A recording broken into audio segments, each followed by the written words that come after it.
Okay. All right, we're going to try this again because that did not work. Oh, this is not what I want to do. Let me see. Hopefully we're back. Sound off in chat if we are back. It looks like we're back. I'm checking my phone here. If you guys saw the setup that I'm using right now, it is super jank.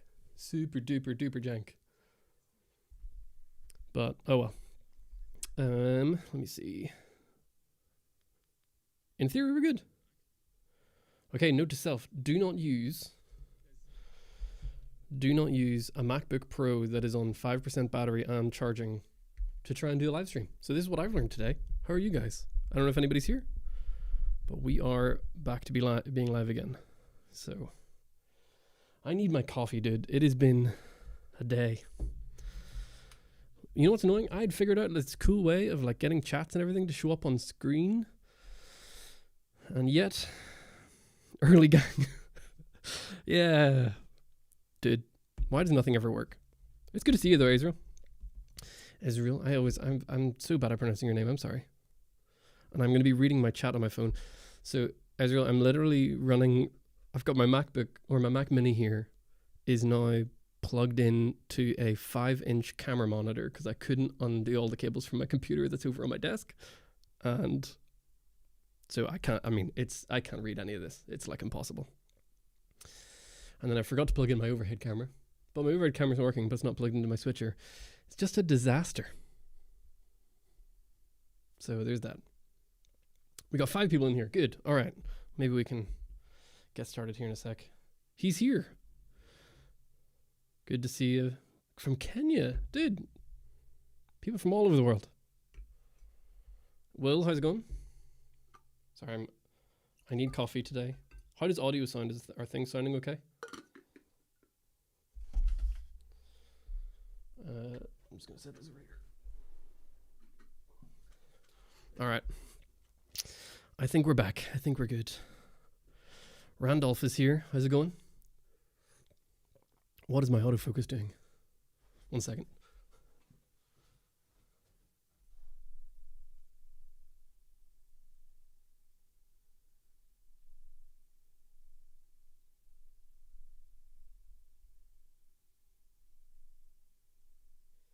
One second, I'll be back. My camera's doing something weird now.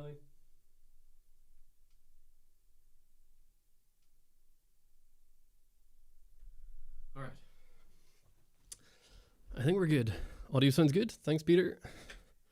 Audio sounds great. Wow, Ezra with the enthusiasm. Nice, so this is round 2. Likewise, Ez instead of, yeah. The ES makes more sense. From Ghana. Sweet, that's awesome. That's like one of the crazy things about YouTube is like, I'm sitting here in the basement in the middle of nowhere in eastern Kentucky, and we're hanging out. So this new set that we're in, this is actually just a different corner of the studio. If you've seen any of my other videos, the studio is normally that corner. So I normally sit in that corner, but I thought I'd turn it around and set it up a little bit differently. I have an intern here at my day job. So I'm actually in the basement of my day job, which I work in a church, and we're just hanging out in the basement.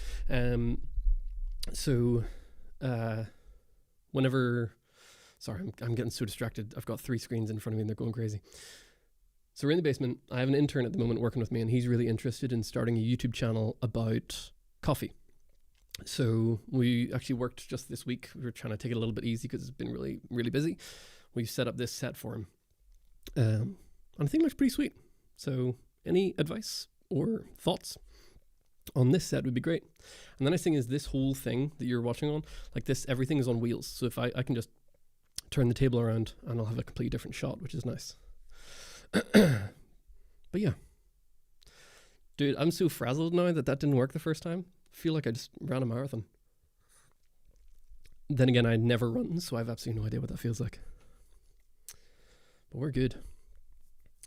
All right. Very cool. Randolph, that's kind of where I'm at. Yeah, so I'm working in a church. I used to volunteer at another church, and I ended up working there, and then we moved here. But I don't know. It worked out. I really enjoy it. I mean, eventually I'd love to get back to just volunteering again, but we'll see. The set looks cool, but it doesn't look like a coffee set. That's fair enough. Okay, good input. I do have an espresso machine right here. Does that help? That's the only thing I got going right now. But yes, it'd be interesting to maybe make it look more like a bar. Miggy coming in with the advice there. I like it. I appreciate it. I should probably get like my iPad or something that'll help me read this chat a bit better. Let me see, how close can I get this thing?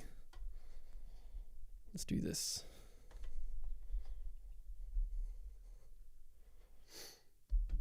I'm just going to throw that there so I can actually see a bit better. But yeah. So if you missed the first stream that happened 20 minutes, goodness, that took me a long time, 20 minutes ago, I tried to set it up with my MacBook. And my MacBook was on 5% battery. And it was like screaming. I mean, it was plugged into charge, so it was running, but it was like the fan was going wild. And then, oh, sorry, I got an email about that intro music from audio got stricken. Ah, well, I don't really care. That's fine. But yeah, so it all failed. It fell apart. We were live and we were getting like 1 frame a minute, but the audio was fine, so that was weird. And it's all working. So this is the first live stream I've ever done on here. No idea how it works. It is very strange to have like instant feedback where you guys are showing up. But there's also a delay. So I'm trying to be quick because there's a delay. All that kind of stuff. I think it's just dark. White to the set? Yeah, we could. The other corner is a bit brighter. Actually, the wall right behind me here is white, so maybe we could turn it around and shoot into that set and put up like coffee posters and stuff like that for him. But yeah, we'll see. It is pretty moody. It's a bit of a moody look. I feel like that matches him though, the guy who's going to be using this side of the room. I think it matches him a bit better. So, but we'll see. See what he prefers. All right. Well, I mean, do we do the usual uncensored thing and we can just sit and chat for an hour before we start talking about any camera stuff, or what do we do here? I'm not sure. Ezreal likes the dark and moody. Ezreal, your coffee stuff that you were filming, do you have like a local coffee shop that you work with or at or anything like that? I'm interested. My wife and I own a coffee shop, so I'm all about the coffee. White with the coffee posters, yeah, that could look good. I think especially with the white desk, it might tie in. Don't find it too dark? Well, that's the nice thing about this room and having this setup is literally we can just wheel this thing wherever. So once we have this corner, like on this side set up, my corner's over there. Cade's corner was going to be here, but could be over here. So then we could just have different shots set up and people can use whatever they want, which is quite nice. For the S12 video, I'd love to have an S12, but I just don't need to be buying any new cameras right now. This will bring us into like what we're talking about today about the FX2. Obviously, there's a bit of a drama around that. Yeah, making it turn into like a coffee shop. I mean, I don't know if you've ever watched James Hoffman. Oh yes, sorry, Israel. Yeah, yes. So you did some coffee B-roll for the S12 video. Yes, that's what you're talking about. Yeah, making it look like a coffee bar would be sweet. That's kind of what James Hoffman does. I don't know if you've ever watched James Hoffman, but he's just like one of the coolest looking dudes. He just seems so genuine and fun. I don't know.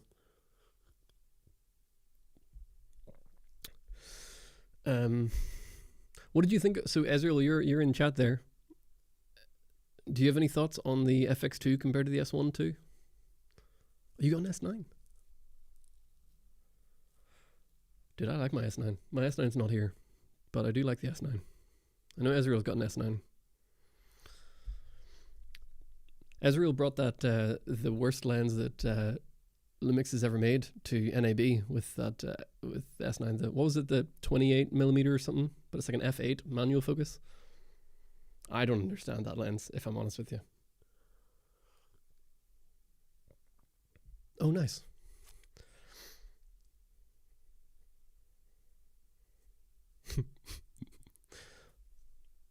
Yeah, I'm trying to stir the pot here. See what happens. Asking all the hard questions. All right, let me see here. I realize there is definitely more delay than I want there to be. So I wonder if I can, I don't know if I can change that midstream. I've got the delay set to a certain amount. But to be fair, yeah, Miggy, the coffee shop that I own is very bright and lots of white and colorful and stuff. So I guess that kind of makes sense. We'll see what he wants to do and let him decide. So Japan Addison vintage vibe. 26mm.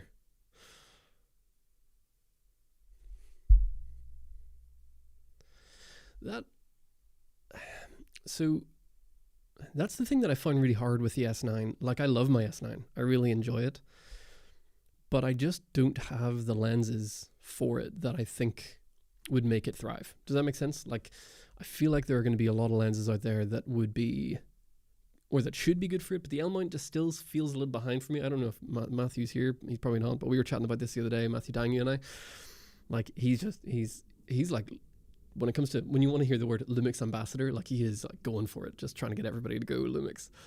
And he does a good job at it, but I'm just not there with lenses yet. So, but that also could just be ignorance that I don't know what lenses L mount have. So we'll see. One of my favorite lenses is over here. One second.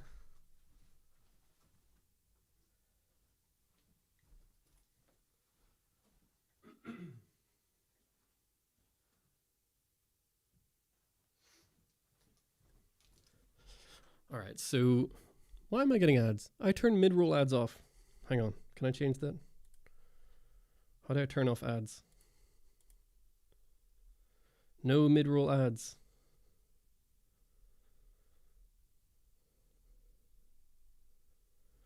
I don't think I can change that. That's annoying. So these are two lenses for the L mount that I do have.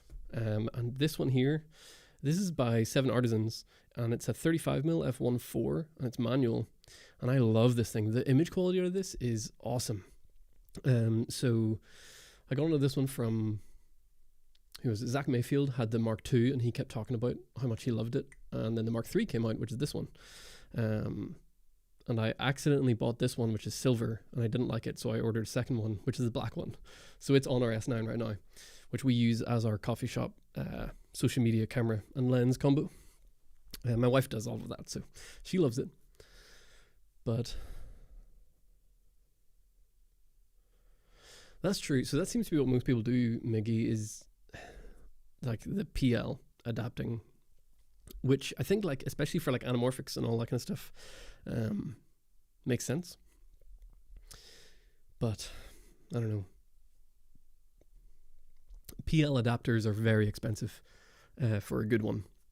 So that's the hard part. I mean, I know you only have to invest in it once, but that, what is it, Poco Mofage, looks, I mean, that would be the one that I want to get, but it's like $600 or $700 for an adapter.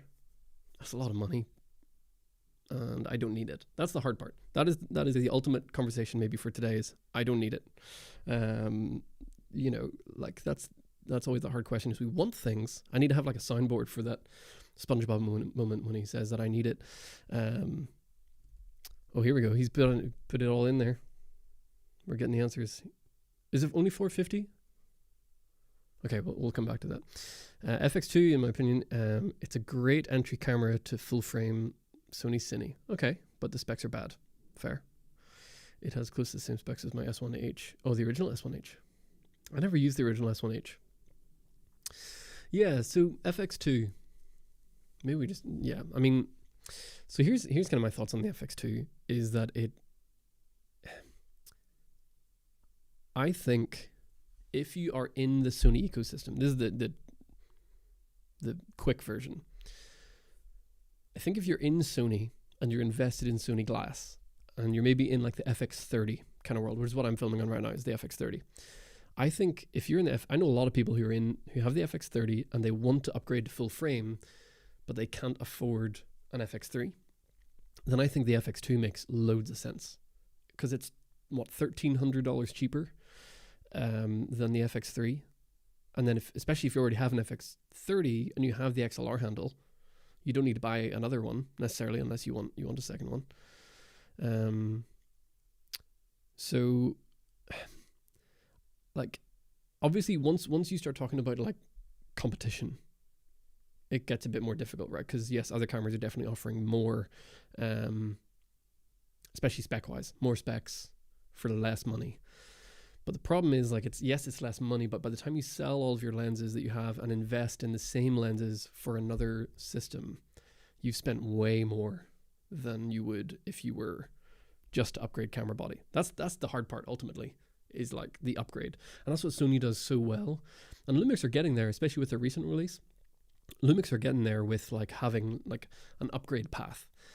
But Sony just have a camera at every step of the way. So it feels really easy to upgrade. Which kind of locks you in. I mean, it's a genius strategy. I mean, you really do just feel locked in. And they also just have a billion lenses because every third-party manufacturer make them. So, like, I think that's the one thing that Sony has done that's going to be better than other companies, other than maybe RF or the Canon cameras, is this the upgrade path. You know, like for example, I just picked up this is the XM5, little Fujifilm. So this is my very first Fujifilm camera. This thing is a monster. I mean, like 6K open gate recording, granted APS-C, tiny little body for like $800 or something. Like that's crazy. Like spec wise, this outperforms the FX2. Well, other than the sensor size, if that's something that you really care about. But the problem with Fujifilm, it doesn't really feel like there's all that many places to go. You know what I mean? Like, there's not all that many spots to upgrade to. Like the X-T5 and this is a hot take. I know nothing about Fuji. It feels like the X-T5 and this are borderline the same camera. And this is just dirt cheap. So I don't know. But on the FX2, so Miggy says on the FX2, I think if you're new to camera, don't go to Sony. Fair enough. Why? Because you date the body and you marry the lenses. With the L mount, you can change to Lumix, Blackmagic, and so on. Yeah. So that's definitely where the L mount's sweet spot is. You have multiple camera brands. But this is the hard part about L mount is it almost feels like there's more cameras than lenses available.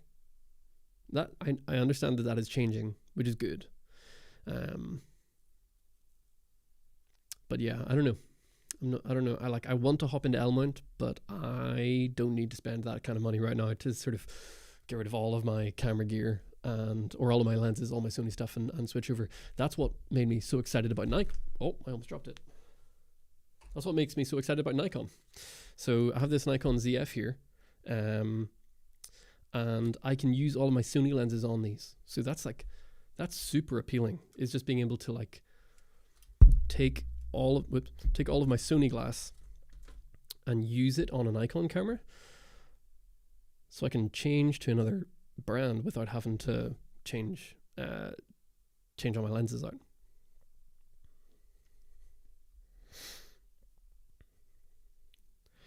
Yeah, Sony is not 32-bit and costs more. Yep. True. So here's one other thing that I thought we should mention. The FX2, I would be so curious. We can't do this, right? I would be really curious if the FX2 was released and there were no leaks. Because the leaks were wrong in some areas. First off, the price. So they said it was going to be $3,500, which would have been ridiculous in my opinion. And I was already saying in all of the other live streams that we were watching that $3,500 would be ridiculous. 27 is actually not too bad. 27, I think if it came with the XLR handle at 27, I think it would be spot on. So like for the money, it almost feels worth it. But I think because of the leaks, people were already ready to hate on the camera for the price. So when the price came out at almost $1,000 cheaper than the leaks, then I don't know, it didn't seem to change anything, because there were loads of people like in chats whenever we were watching these live streams. There were loads of people in the chats that were saying, "Oh my goodness, if like $3,500 is ridiculous," which is so true. If it was like 26 or 2,700, I'd take it more seriously. And then it came out at 2,700 and people were still saying that it was too expensive. And then people were saying, what Miggy brought up with 32-bit, and Sony doesn't have the 32-bit. There were loads of people saying, how dare they not put 32-bit in it? Because the leak said that it had 32-bit. So we were set these like false expectations from people that weren't Sony. And then we blamed Sony for not meeting those fake expectations. Like, I don't know, that feels a little bit rough. And maybe it sounds like I'm trying to defend Sony for having a potentially bad camera. But I felt the same way about the S9 launch. I thought the drama around that was ridiculous. And I bought one and I love it. So I don't know. It's a tough one. Like I would say if this camera came out with no leaks and there were no rumors or anything like that, I think it would probably kill the FX3. Now I realize that might be a hot take, but I would personally take 4K 60 with a crop over a non-downsampled FX3 image, because I love the image of the A7 IV and the A7C2 sensor. Everyone's like, oh, it's just a recycled sensor. Yeah, it's a great sensor. Like, no need to invent the wheel if it's a good sensor. I think you could correct me, Ezreal, if I'm wrong on this, but I think the S5 IIX, like that whole line of sensor, which is a phenomenal sensor, I'm pretty sure that's the same sensor as the A7 III, potentially. I might be making that up. I thought I heard that somewhere. But it's a good sensor. So if it's a good sensor, use it. I think that's fine. So I prefer that downsampled image. 4K 60 cropped for a lot of people is like a deal breaker. I never use 60 for anything that I do. So that doesn't bother me. But I don't know. Drama's gotten really popular in the camera community. I don't really understand. I guess every community is kind of doing this, right? Like is getting all drama. I don't know. It's funny that it's hitting Sony, because it used to be it was funny back in the day because all of the Lumix people were like, why are we hating on Lumix? Sony does the same thing and nobody hates on them. Well, people hate on them now. So it's the same sensor as a 6K full frame? Is it really? Yeah, maybe I'm wrong on that one. For some reason, I thought I heard that somewhere. I didn't. So that would be interesting. It would make sense, I guess, with that PDAF tech in it. Anyway, all that to say, I don't think old sensors is bad. Like, if it's a good sensor, use it. That's kind of my take. But that's just me. Things are divided. Sure, when are things not divided? We're humans. We're very tribal beings, aren't we? We like to just pick and choose. Now, Ray, that's it. So here brings up an interesting point. How do people feel about an FX camera having hybrid features? Because originally, when I heard that it was like hybrid and you could take photos with it, I was like, don't do that. Just keep it video. But then I was like, well, technically it's more features, so we shouldn't complain about more features. But there's something that I like about, having that dedicated kind of thing. But I want to hear your guys' thoughts.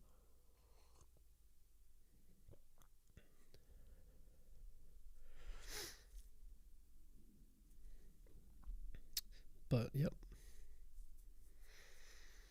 they're all Sony at the end of the day. Yeah. Yeah, if you don't like Sony, yeah, you're not going to like this camera. I feel that way about Canon. I have no idea why. I have no reason to dislike Canon cameras. But I do. I have zero desire to get a Canon. And that's not, like, again, it's nothing to do with Canon. I don't know why. The last time I had a Canon was I sold my A7 III and got an EOS R just because of one lens, and that was the 28-70 f2. I managed to get my hands on that lens used for a ridiculous price, and then was like, well, I need a camera to go with this. I'll get a EOS R, and I really didn't like it. And since then, I've just been disenchanted with Canon, so I left it there. But yeah, hybrid cameras are neither here nor there, and even if it's not a question of cost, fair enough.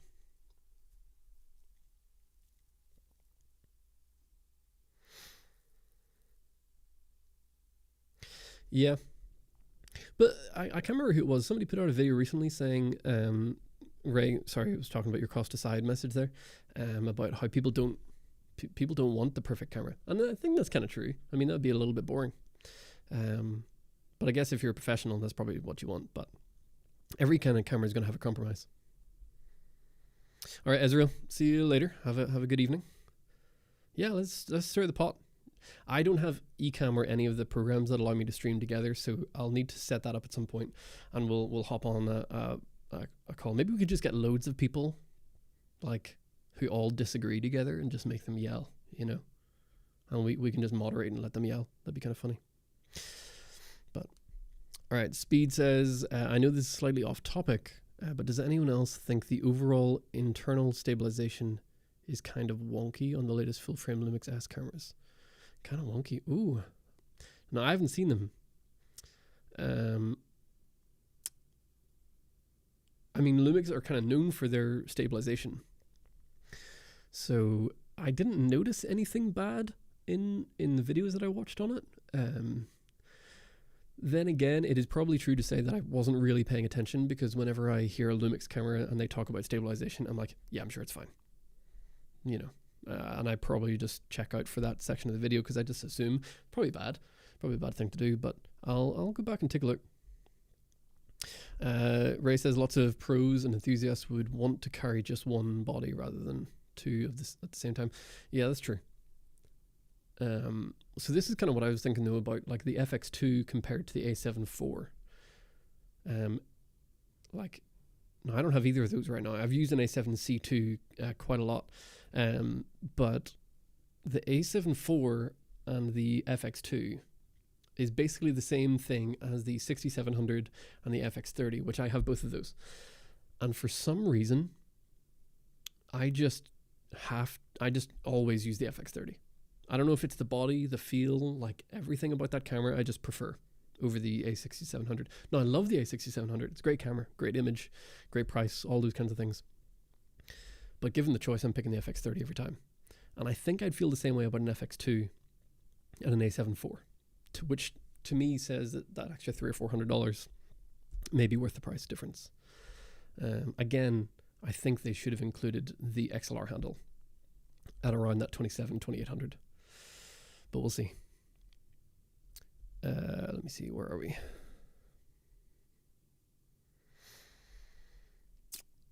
Speed says, like, it's definitely best in class, but literally every single video I see on YouTube where they're using a Lumix camera displays quite a bit of wobble. Okay, interesting. I'll have to go back and take a look. Yeah, because I just wasn't looking for that. Mickey says the stabilization is weird with wide lenses. That was definitely Canon's problem for a long time. So yeah, that'd be interesting. Ooh, they backtrack on their stabilization. The nice thing about Lumix though is they do update their cameras. So if there is a problem with wobble, they will actually release an update, unlike other camera brands. Sony, sorry. Hey, Brian's here. How's it going, Brian? You're late. Oh, you love the A7C2? You're not. I think you're fine. You should have seen the start. The whole thing collapsed and the stream failed and everything fell apart. So we started again. You love your Sony A7C2 and you'd love to see an FX2 as a B cam to my FX3. Yeah. I mean, I think that makes a lot of sense. And again, depending on what you're doing, So FX3, you know, is going to be better for low light, for what's it called? For low light, for slow motion, obviously, and stuff like that. The FX2, again, I love that downsampled image from 7K, so it's going to be sharper, more detailed. You got that viewfinder if you want it. I probably never use that, but it's there if you want it. So, I don't know. I was kind of saying earlier that I think the FX2 makes a perfect A cam to the FX30, because you could use the FX30 for your slow motion stuff and the FX2 as your main if you want that full frame image. So I think they'd pair together pretty well, and also the low light on it seems fantastic. You know, even it's maybe not FX3 level, but it seems close. Like, it seems very more than usable for me. Like 12,600 or whatever it is ISO is too high. Like, I'm never using that, and if I am, I'm going to be sticking ND filters on it. Like, I'm never filming anything. Which, to be fair, most of what I do is in studios or doing interviews or talking head stuff and stuff like that. So I'm very hardly ever pushing a camera like that for low light. So Xavier says, love your Sony ZV-10 videos. Oh, nice. Good. That's the whole point. That was the whole point of this channel, is to try and help people who are just getting started. If any of you are interested in doing camera reviews or camera gear videos on YouTube, the best way, in my opinion, to avoid the, what's it called, imposter syndrome, which I think we all deal with, and I definitely deal with. The best way to deal with imposter syndrome is to talk about beginner level stuff, because I've done a couple of commercials and I've done a lot of weddings, and I've done this stuff full time for a while, and I feel like I could talk about the higher end gear and like a bit, you know, I've got a video coming out about book lights and stuff like that, but I can definitely talk about beginner level stuff, and I feel confident in that. So that way I can kind of talk about the camera gear, hopefully help people along the way, but then not feel like I'm, you know, talking out my butt if I don't really know what I'm talking about. So Speed says, regardless, they're all beasts of cameras. Yeah, I mean, every camera is amazing these days.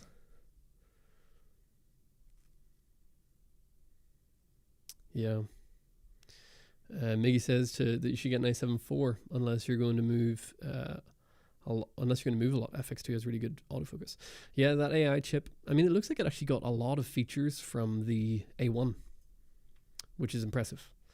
I mean, it is like just, I mean, everyone's saying it's just a rehoused A7 IV, but it seems like it's just a little bit more than that. Not loads more than that, but a little bit.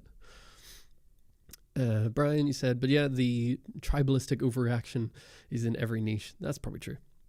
I'm not sure anything much has changed. We're just getting in the thick of it right now. Yeah, I think that's fair. I don't really watch much other stuff other than gaming videos online, so, and I'm sure people get all dramatic about that, but I tend to not even go to the comments very much. Ray says, by the way, currently running the A6700 and it seems to fit the bill for me, nearly, but with the cooler on it. Okay, it unlocks long run times for 4K 60, but I'm usually running 4K 30 and 24. Yeah, that's the thing I've always said is, like, I've had one person has told me in the past a reason that he needs long record times in slow motion, and he said that he filmed that he did weddings, or no, sorry, he did sports, and he would try to record an entire game in like 60p or 120p, which I don't think that's necessary, but I guess you've got all the stuff there. So yes, I guess there are times, I think that's literally the only context I could think of doing. I don't know if that's what you're supposed to do, but it seems to be what he was doing, is super, super long record times of sports. So, but I hardly ever use 60, and if I do, it's for B-roll. But even then, I actually prefer not using it. I think it's overrated. The slow-mo, I'm really tired of 120p. It's too slow, you know, but it depends. Though it's kind of, that was a longer message, sorry. Though it's kind of never a thing for me to film very long. You already said that. I'm sorry, I didn't even read the rest of your message. Since they only make short snippets of slow-mo B-roll. Yeah, exactly. I really need to try that Sigma, the 16-50 or whatever it is, the f2.8. It does look good, and everyone is obsessed with it. I tended to recommend this one, the 17-70, over that one just because I love the stabilization in this, and you got more range, but it is big. Like it's a chunker of a lens compared to the tiny little Sigma. But I may get it for the XM5 because this is a teeny tiny little camera, so it needs a teeny tiny little lens. Or hear me out, the S12E is a better deal. Yeah, I mean, yes, body on its own, regardless of lenses, yes, I think you're right. The lenses are just the... People say you marry your lenses. I think you marry your mount, like the lens mount. That's the thing. That's why I want to get into M mount. I don't know if you've seen much of M mount, but like you can adapt M mount lenses onto anything. And now there's a company that has M mount autofocusing adapters for Sony, which is awesome. And what I really want to try is the M mount adapter for Sony adapted to Nikon, just to see. I don't know if it'll work. It might blow up the world, but you never know. It'd be kind of cool just to check and see. Really good small everyday setup. Yeah, that 18-50, it's nice and small. What game? Oh, it depends. I actually started a Minecraft YouTube channel because I'm only 30 years old. So I was playing some Minecraft and I really enjoyed it. I actually did it because I was planning on making a video about storytelling, and storytelling by making video game videos was actually really fun. Like using a completely different medium for storytelling was pretty cool. I enjoy Rust videos. The Rust community is awful, and I am terrible at Rust. I play Rust a lot, but I'm terrible at it. So other than that, I'm a big Star Citizen guy. I've been playing a lot of Star Citizen, and if you want to get into talk about scams and people complaining about money and all that kind of stuff, get into the Star Citizen world because people are upset all the time. An amazing creator named Ermia Rames showed that the A7 IV sensor in all Indra actually outperforms the FX3 in dynamic range. So the FX2 will be underrated low light cam, especially now at 4000 ISO. Yes, I saw they changed the second base ISO. That's pretty sweet. Yeah, I think, I don't know, I don't know if I'm going to get an FX2 because, now this might sound bad, but this channel is getting to the point now where I'm kind of getting to the point where I can ask for equipment and people will send it. Probably not Sony, but I may reach out to Lumix just to see if they'd want to do stuff together, just because people in a lot of my channel do seem interested in them. So yeah, I don't know. If that's what the people of the channel want to see, and if it's like, the kind of content that my viewers would benefit from, then I'd love to do some work with Lumix. But I don't want to spend the money on them right now. So that's the hard part. I need to slow down on my spending of camera gear. But who knows? We'll see. I say that. It's probably not going to happen. I've used slow mo like 2 times in 7 years, and one of the 2 times was by mistake. Oh, I've done that before. I once shot an entire interview in 4K 120, and it was like an hour long, and it filled. I think it was on a Blackmagic or something. I can't remember. I was able to record on an SSD, so it was probably the 6K Pro. Maybe it was 60p. I can't remember, but yeah, it filled like 2 terabytes, and it was a really bad idea. Ray agrees, yeah, the chunker time run. It is great. It's a good little lens. You've seen Cam talk about M mount?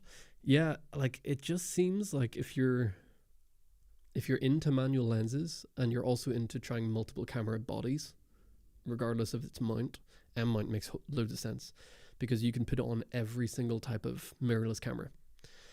So like the Typhawk Chimera C's, the cinema line, those come in M mount, so which means that you can have a full cine lens set that you can put on every camera brand as long as it's mirrorless, which is awesome. Like that's just a really cool feature.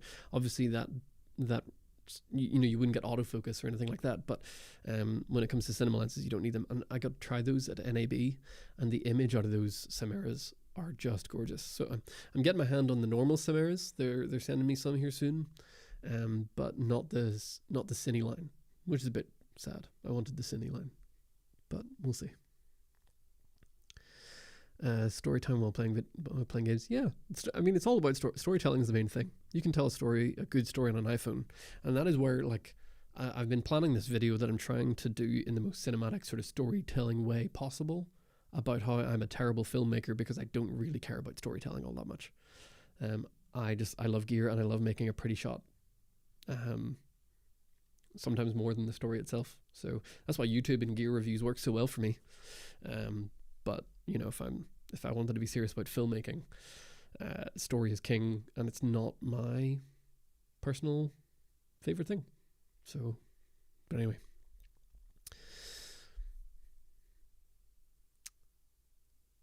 Jordan, just want to say hi. Oh, your video got me to want to to rig out a camera. Yeah, I love rigging cameras, and like it was one of those things that just worked really well on YouTube. It kind of got the whole channel going. Like I really don't want to be a one-trick pony though, so like I only do rigs every 6 months or something. Anytime I get a new camera, I'll do a rig on it, but they're always like the best performing videos. So Lumix sends stuff to people with 5k subs. Yeah, they might do.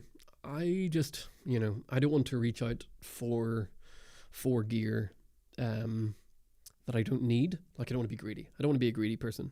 It's, what do we call them? Like, in video games, you call them loot goblins. I think there's some loot goblins on YouTube. People who are just like trying to get all of the gear. And this studio is just jam packed. Like, I've got 3 shelves and they're just covered in stuff. So I just sold a bunch of things, but I don't need any more stuff that I'm not actually going to use. So that's kind of where I'm at. But I would be very tempted to change up the gear that I film on to Lumix,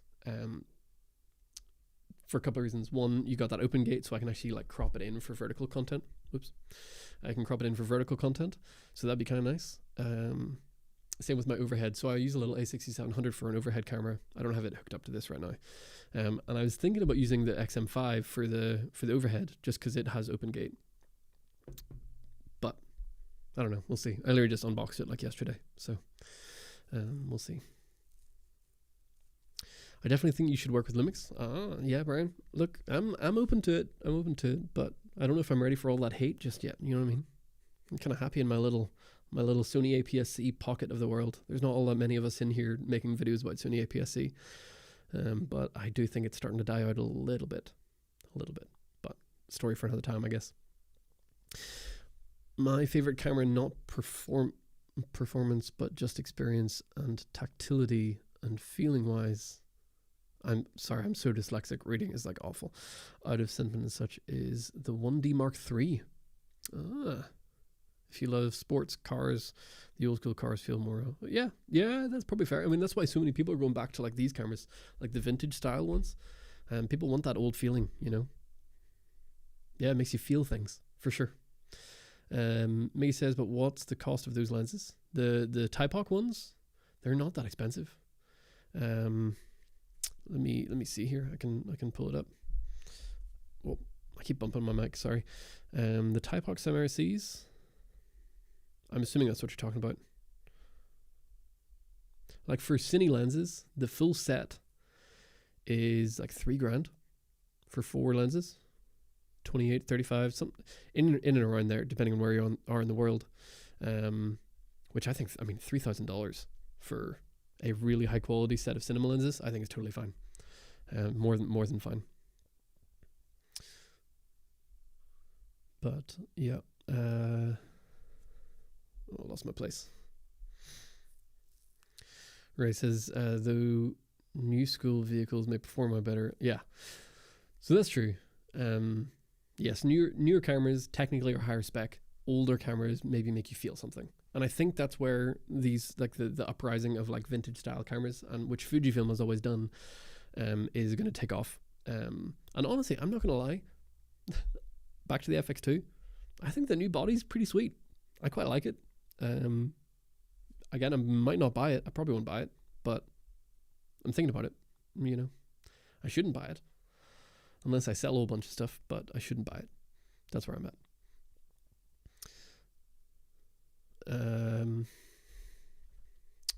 Gmax is here. How's it going?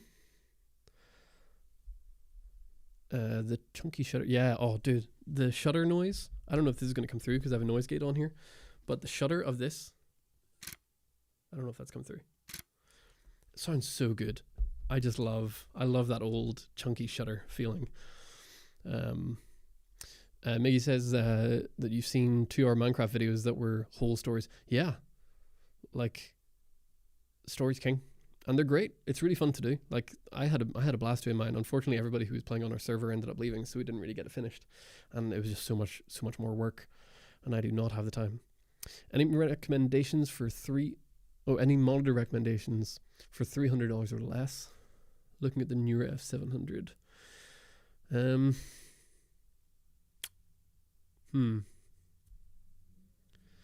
For monitors, I think the one that I'm using over here as my main computer monitor right now is the Andy Cine X5L, and I think it's around that price. And it has a built-in battery, which is quite nice, so you don't actually have a battery sled. It's, if I've got a whole video on it if you want to check out one of my rigs, I talk about it, but so I quite like that one.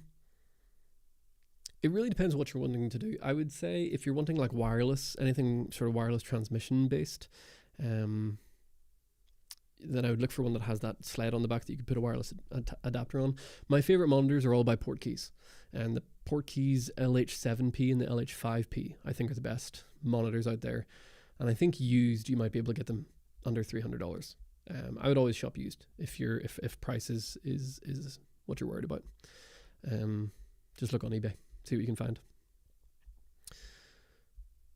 Ray says, I think when it comes to products, we should leave our emotions out of it. Probably.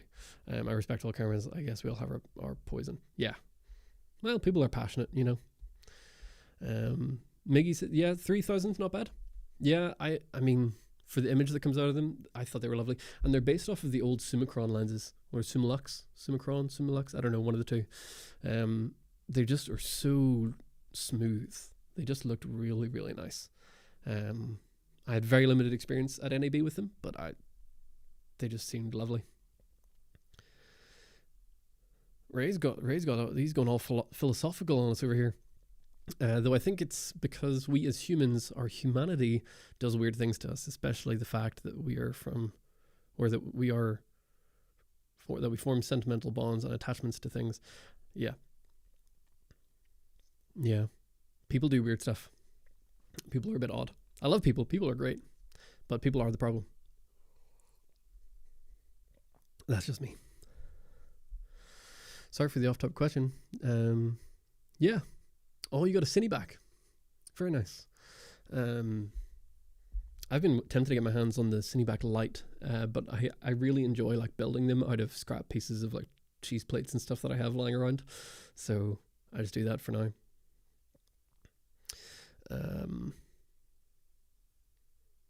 Ray, but with it being personal, in the end of the day, while we feel a bond for these things, I think we should remain open-minded to things that challenge our personal preferences. Yeah. I appreciate the sub, dude. That'd be fun. We do lots of videos. I'm trying to do like one video a week, but things are so crazy right now. So I'm like gone for 4 or 5 weeks of the summer. So trying to get ahead of things, and it's a lot of work. George says, honestly, bright, clear, accurate, only looking to confirm focus. Okay. Touch focus would be nice. Ooh, I think Portkeys is your only option there. Small HD might have something, but those are so expensive for what you get. So I'd look at Portkeys. At 6 a.m. Dude, where are you at? 6 a.m. you're typing. Very good. That's why you're getting philosophical. That makes sense. Oh, you did the Cineback clone. That makes sense. On AliExpress, the knockoff ones. So I actually, I messaged Caleb Pike about that, because I got offered to be sent a couple of the knockoff ones. And I was like, I don't know how I feel about it. Just as a fellow creator, I think you can spend your money whatever way you want. I'm not saying that but you whatsoever, because it's definitely a lot cheaper. But I messaged him, and I think they were trying to get patent pending stuff. And I think we're going to try and do something where they'll maybe send me one, and I could do a regular build out of it and do a review. But we'll see. He just seems like a super nice guy, Caleb. So we had a good back and forth with. I probably wasn't chatting with him. I was chatting with someone. But he says, "What's your favorite vintage cinema lens?" You cannot go wrong with a Helios 44. With the anamorphic mod. Yeah, that was my very first vintage lens feeling. Like maybe was the Helios. Those are great. I have this one over here.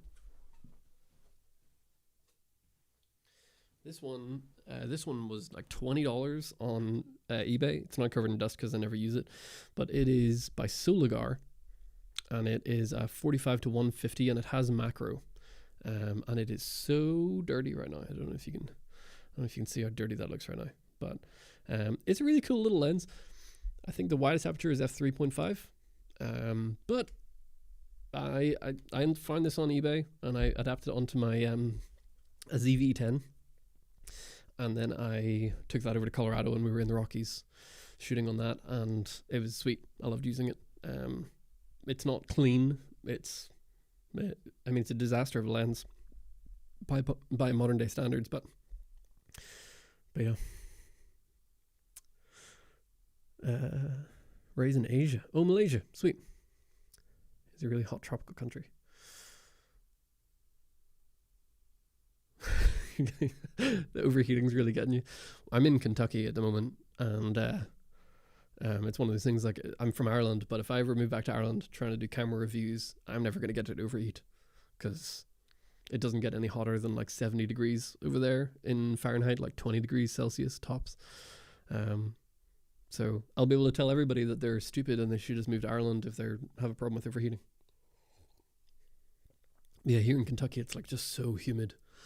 And it's cicada season. It's like cicada year, so it's so noisy. It's like that 17-year cicada year. It's really weird. I've never seen anything like it or heard anything like it. Yeah, we're East Coast. I'm East Coast as well, so it's 12 hours behind. You really want to get into the TV lens B4 mount? I don't know if I know the B4 much. Is this B4? I don't know. No, this is the M42, which is that screw-on one. I know nothing about the B4 ones, but Jordan says that he agrees. I'd love you get an original, but it's kind of 3D printed plastic and cheese plates. Yeah. I've been really tempted to try 3D printing some stuff. I've never done it before, so I was really tempted to try 3D printing and get into some of that stuff just to make some cool things.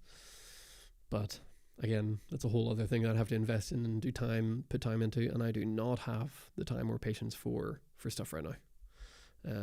So I'd love to. I'd love to have more time for a new hobby, but I'm full right now. Just notice, is that a rocket behind you? Yeah, rocket apartamento. Right here. This thing is awesome. It's broken, but it's awesome. I love it. That's why it's sitting in here and not in my kitchen. So yes, we had it in our kitchen for years, and my wife used it a lot, but the heating element went out, unfortunately. So I got to go get it fixed. But for now, it's just going to sit on a shelf or on this bench over here and it's going to look sweet. So nothing better than like really expensive set design.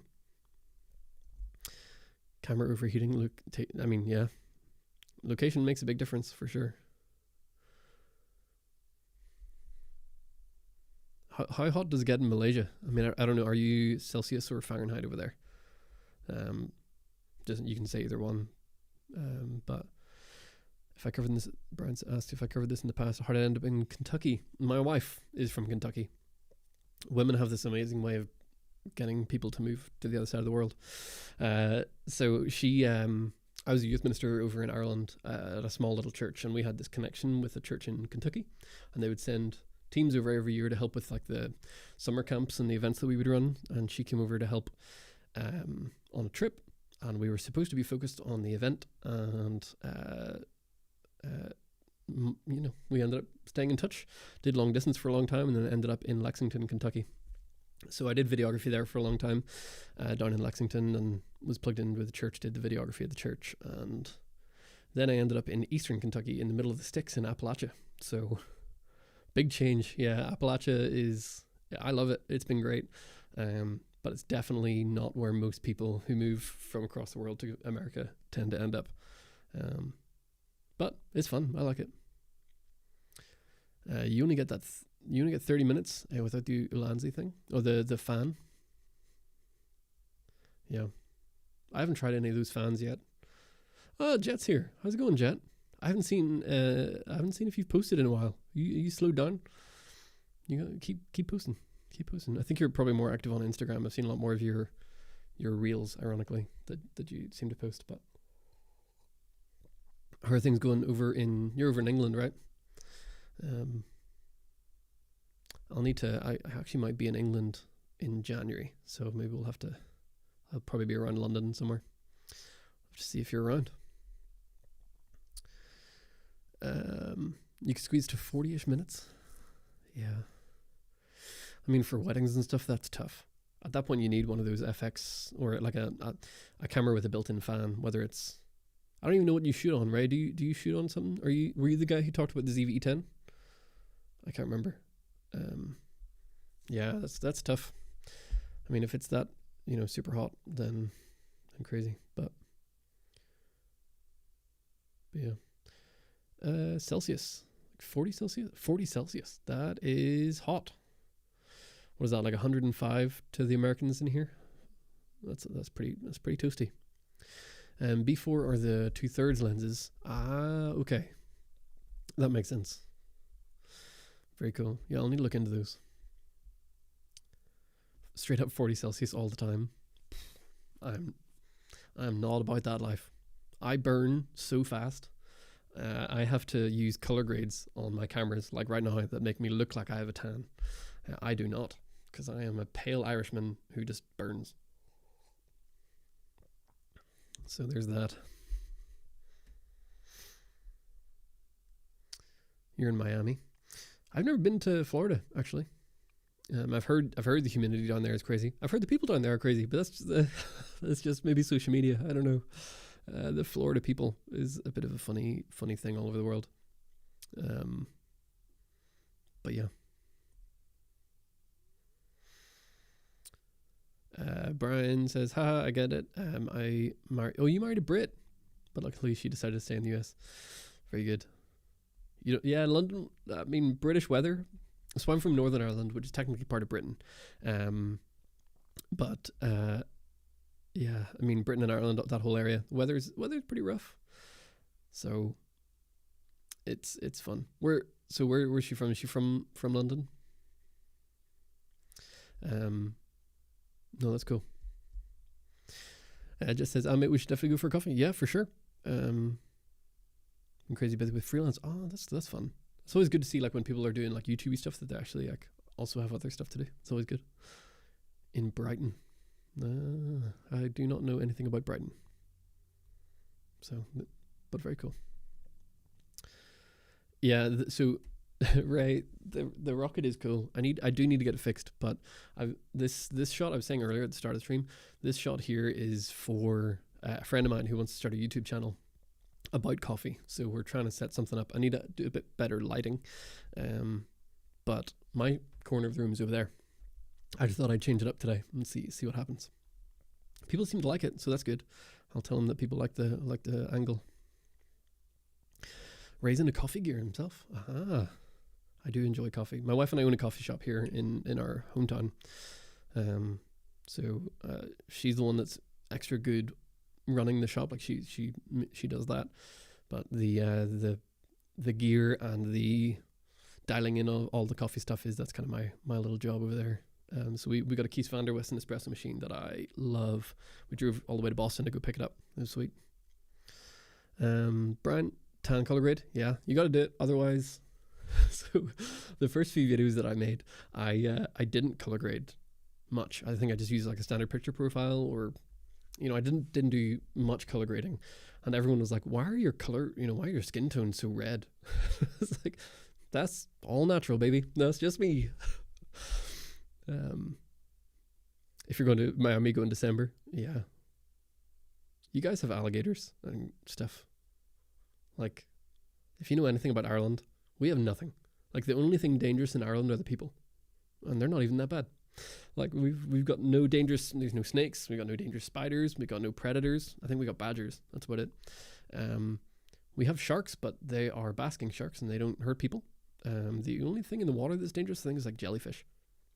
So, like, it's just so easy over there in comparison. And then here in Kentucky, it's like there's like snapping turtles and snakes and a whole bunch of stuff. I love snakes. I think they're cool, but alligators are too much for me. Like, that's just a dinosaur. From Essex. People from Essex get a bad rep. I think just because of the show, The Only Way is Essex. But I've never been. Cuban coffee. So I don't know much about Cuban coffee. I know of a Cubano shot, which is like a brown sugar infused espresso shot. And we did that for a little bit. We did a Cubano cappuccino, which is just a Cubano shot into like it was more like a flat white, traditional sort of British flat white, and all of them. So yes, Jet, he's brought it back up again. Hang on, let me just see. When you see that stuff in the Everglades, yeah. Well, so Ray, yes, the people, we're kind of notorious for, I don't know, blowing each other up for the last few decades. It's a lot better now, but back in the day, yes, it was a little. Yeah, I grew up right at the very end of it, just after the Civil War kind of ended. I say Civil War, we called it the Troubles, but it was good. Jess said, going by the tail, you like the FX2. I think it's a great getaway camera for people wanting to get into. Not sure if we needed it though. That is fair. Do we need it? Probably not. When I saw it, I thought it was the FX3 Mark II. I want that. I think everybody is excited for an FX3 Mark II. This is the hard part. This is what we were talking about earlier, was kind of saying like, unfortunately, a lot of people, the people who are the most dramatic about hating on cameras, hate on cameras that don't exist. You know, it's like all the leaks came out about the FX2, and then when the FX2 came out cheaper than the leaks with one or two less features, everyone was upset because it didn't meet the expectations of the leaks, which they didn't like anyway. And I'm like, can we blame Sony for not releasing a camera that meets the expectations of a product that they never advertised? So, but yes, we all want the FX3 Mark II. I'd love an FX3 Mark II, but I think as long as people keep buying FX3s, they're not going to make an FX3 Mark II. And if they do, it's going to be way too expensive. They're going to put out like $5,000 because they're just not dropping their prices. This is the first camera that's come out from there. The FX30 and the FX2, I think, are some of the only cameras that they have in their lineup right now that I think are reasonably priced. And people will probably disagree. But once you start using the FX style body, I'll happily pay extra for that. I think it's great. I love using it. So did it on what Jet said, except I'm mostly concerned about the photo shooting on the FX2. Yeah. I'm intrigued. Part of me thinks it could be a really cool photo camera.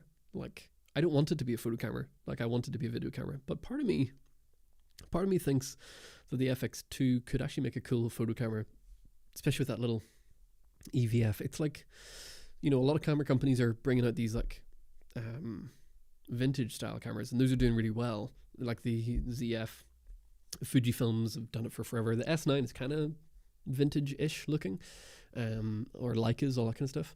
The FX2 is almost like the opposite. It's kind of like a slightly futuristic-ish kind of looking, and I think that, you know, might work well for them. Sony they don't really have a history in like old vintage cameras, so it's hard for them to replicate. Like the ZF is a replica kind of like the old F2, but Sony doesn't have anything like that, I don't think, other than like old camcorders. So they might have to either lean into that or make something that's different. And I think Canon's doing something similar, like the R50. Is that what it is? The R50? I don't know what it is. Or the 50V. The new one that's kind of got rounded corners and is really small. I love that camera body style. It looks really nice, but it's new. It's different. And it's just nice to see when people do something a little bit different. Mickey says, I will tell you right now, there's nothing Cuban in that shot. Fair enough. I know nothing about it. I've heard about Cuban coffee, and I've heard of the Cubano, and I had no idea whether that was the same thing, and I will take that as a no. The way that I was always taught to do it was basically just preparing the puck in the espresso machine, and then you pour brown sugar over the top. The problem is it can really damage your espresso machine if the sugar gets back up into it. So we're all over the place. We're talking about everything under the sun. What time is it? How long have I been here? About an hour. That's not so bad.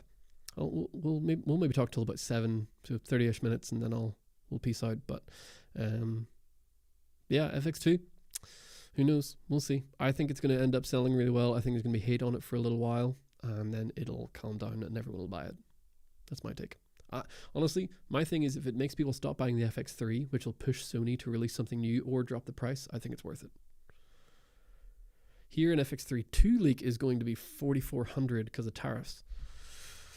I don't know. I haven't heard anything of like actual leaks. I also don't want to. Again, like leaks are kind of ruining things. Not because leaks in and of themselves are bad, but when leaks are wrong, it just messes everyone up. Like the expectations and the views of the FX2 are all over the place. And people just got confused because of the leaks and then what actually came out. So, and then there's also the ethics of it, sometimes camera companies do actually release leaks intentionally. But if people are being paid under the table to violate their NDAs, that is super slimy. I hate that. That's not fun. Especially now having to do NDAs on a couple of things, like when a camera company or someone contacts you and says, hey, we have a product coming out, but we'll tell you about it once you sign an NDA. Like, I get stressed. Like, I'm like, can I even talk to my wife about this? Because we should take those sorts of things seriously. People need to be men of their words, I think. So I don't know. We'll see. The EVF would make it an amazing tech location scouting cam too. Yeah, I saw some people talking about that, of like film sets using it to like do like, what's it called, like previs kind of stuff. That's interesting. I have no idea if people actually do that. I don't know if that's a real thing or if anybody will use it for that. But it's certainly an interesting thought, because there's like, anytime I've done a music video before, I've typically gone out to a location with my phone or like with like a ZV-E10 with a zoom lens on it, just to kind of frame up some shots and figure out what kind of lenses I need to bring. So yeah, if they'd want to, if that's what it's designed to be used for, that kind of makes sense. But again, that's not my world. I don't know if that's actually real. Or it says our peeps would call it something wacky, like the minor dingling would describe it. I have no idea what that sentence means, but okay. Jet says, yeah, I agree. I was happy with the price of the FX2. Yeah, me too. And to be honest, I've heard that the FX32 is going to be announced this year, but it's probably just all talk. I think so. I've never had any contact with anybody from Sony, so I don't know what I'm talking about, but just from a guess, again, until people stop buying the FX3, they're not going to make a new one, I don't think. Or at least until they run lower on stock, and they just came out with the FX3A. So, yeah, it's not going to change anytime soon. I just don't want to buy an FX3 and then an FX32 comes out. That's so true. I've been there. Yeah, totally been there. Yeah. Then again, though, the FX3, when an FX3 Mark II comes out, that doesn't automatically make the FX3 a bad camera. It's just older. And it'll still be just as good as the day you bought it, the day before the FX32 came out, which will definitely be more expensive. Sony haven't been on the trend of dropping prices ever. It was like, 5 years before the A7 III dropped a penny. And I think it only dropped like $200. So they hold their price. Better safe than sorry, for sure. It's really easy to make Cuban coffee. Oh, we're back. Sorry, my brain is all over the place. We're make Cuban coffee, but you don't use the machine. You need to make it on a stove pot. Okay. Interesting. I wonder if like the way that I was taught to do it is kind of like a hack kind of version of it, because coffee shops are not going to take the time to make something over a stovetop. But that sounds cool. The other thing I've never tried is Turkish coffee. I've always wanted to try Turkish coffee, like proper Turkish coffee, but I have not been to Turkey yet, so I need to do that at some point.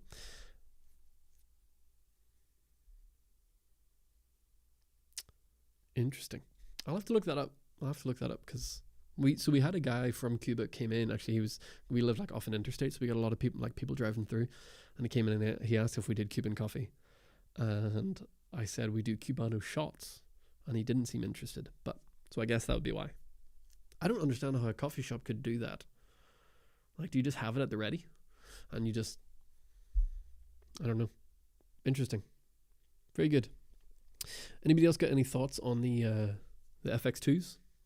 Because I think especially like the FX2 compared to the FX30, because they're pretty close. What are they, like $1,000 apart? That's not very close, but closer than the FX3 to the FX30. Like I saw a lot of people saying that they would rather have an FX30 over an FX2, which I thought was a very interesting take, because most people are like, oh, APS-C sucks, nobody should ever buy APS-C, and then they hop on the FX30. So I don't know. Oh, there we go. Feels like the FX30 is an incremental upgrade for me. Yeah. The Ulanzi cooler bridges the gap. I think if you have, oh yeah, you were saying you had an A6700 with the cooler on it. If that works for you, great. Keep using it, especially if FX30 is out of budget or would be more of a pain. So yeah, if it works, then, you know, no need to change it. That's how I feel about like my A cam for all this studio stuff that I'm doing is an FX30, and it's just so solid, and I really want to get into Lumix and talk Lumix stuff, but I don't need it. I don't need it to upgrade. So I'm pretty happy with what I got right now. Now, if they send me cameras, which I talked about earlier, I'll not take it, but I certainly don't feel the need to buy one right now. Gotta go. All right. Jet, we'll see you later. Yes, I will do. I think we're heading over to London at some point, in and around January. We're going to see if we can get my wife some British citizenship. So we'll see what we can do. But yeah, for sure, absolutely. I have no idea where Brighton is in compared to London, but we'll figure it out for sure. There's a machine for it. Okay. You want to see someone make a video about the FX2 versus the S12E. Now, so that's one of those things. The S12E got very little attention, because it does seem to be, it does seem to basically be an S52X in a different body, right? For a pretty substantial payment increase. It's like $800 more for the new body, and I don't know if there's any new features in it. I haven't seen them really compare it, but to me that's one of those cameras that I'm like, dang, that's a rehoused camera for a pretty steep price difference. Now the body could make the difference, and that's what I've been saying about the FX2 compared to the A7 IV, is I do think the body upgrade is worth it, because I love that cine style body. But the S12E body, the monitor seems great. People love those kind of monitors, like the tilty flippies. Never use one, but they seem great. So, I don't know. You're coming back on topic. Made you laugh with that. So that's a W. Yeah. It's more a commentary on how nonchalant the way Asians name their troublesome eras. Really? I'll have to look at. That's kind of weird. Also about coffee. Cuban coffee is sick. Love the stream? Well, good. You're not a coffee guy, but I'm a Cuban coffee guy. Alrighty. I'll need to give it a go, because I feel like I'm behind. So S12 is the original price of the S52X. Okay. Interesting. Because the S52X now, like what price is it? I don't think it's very expensive, because that would be the camera that I would go for. Like if I'm going to buy a Lumix, I'll buy an S52X. And actually, the thing that would make me buy an S52X is the ability to record to an SSD, because I love that. Like I love that. What's the word? I can't think of the word. Like workflow. That's the one. Like I love that workflow where you can like record straight to an SSD, unplug it, plug it straight into your computer, start editing, and you're kind of off to the races. I think that's sweet. I'm a big fan of being able to do that. So if the S5 can do that, I know all of them can do that now, but depending on how much I can get an S5 for, would make it very tempting.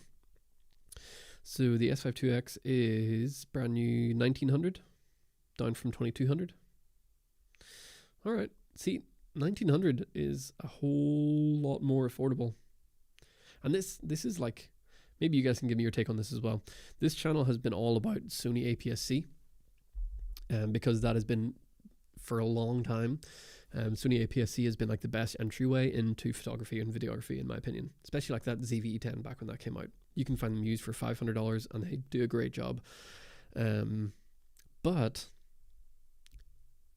the APS-C era might be ending, in my opinion, for Sony anyway. Because for Sony APS-C camera prices, you can get full frame cameras by other companies. The Nikon Z5 II is $1,400-$1,500. Lumix have their S9.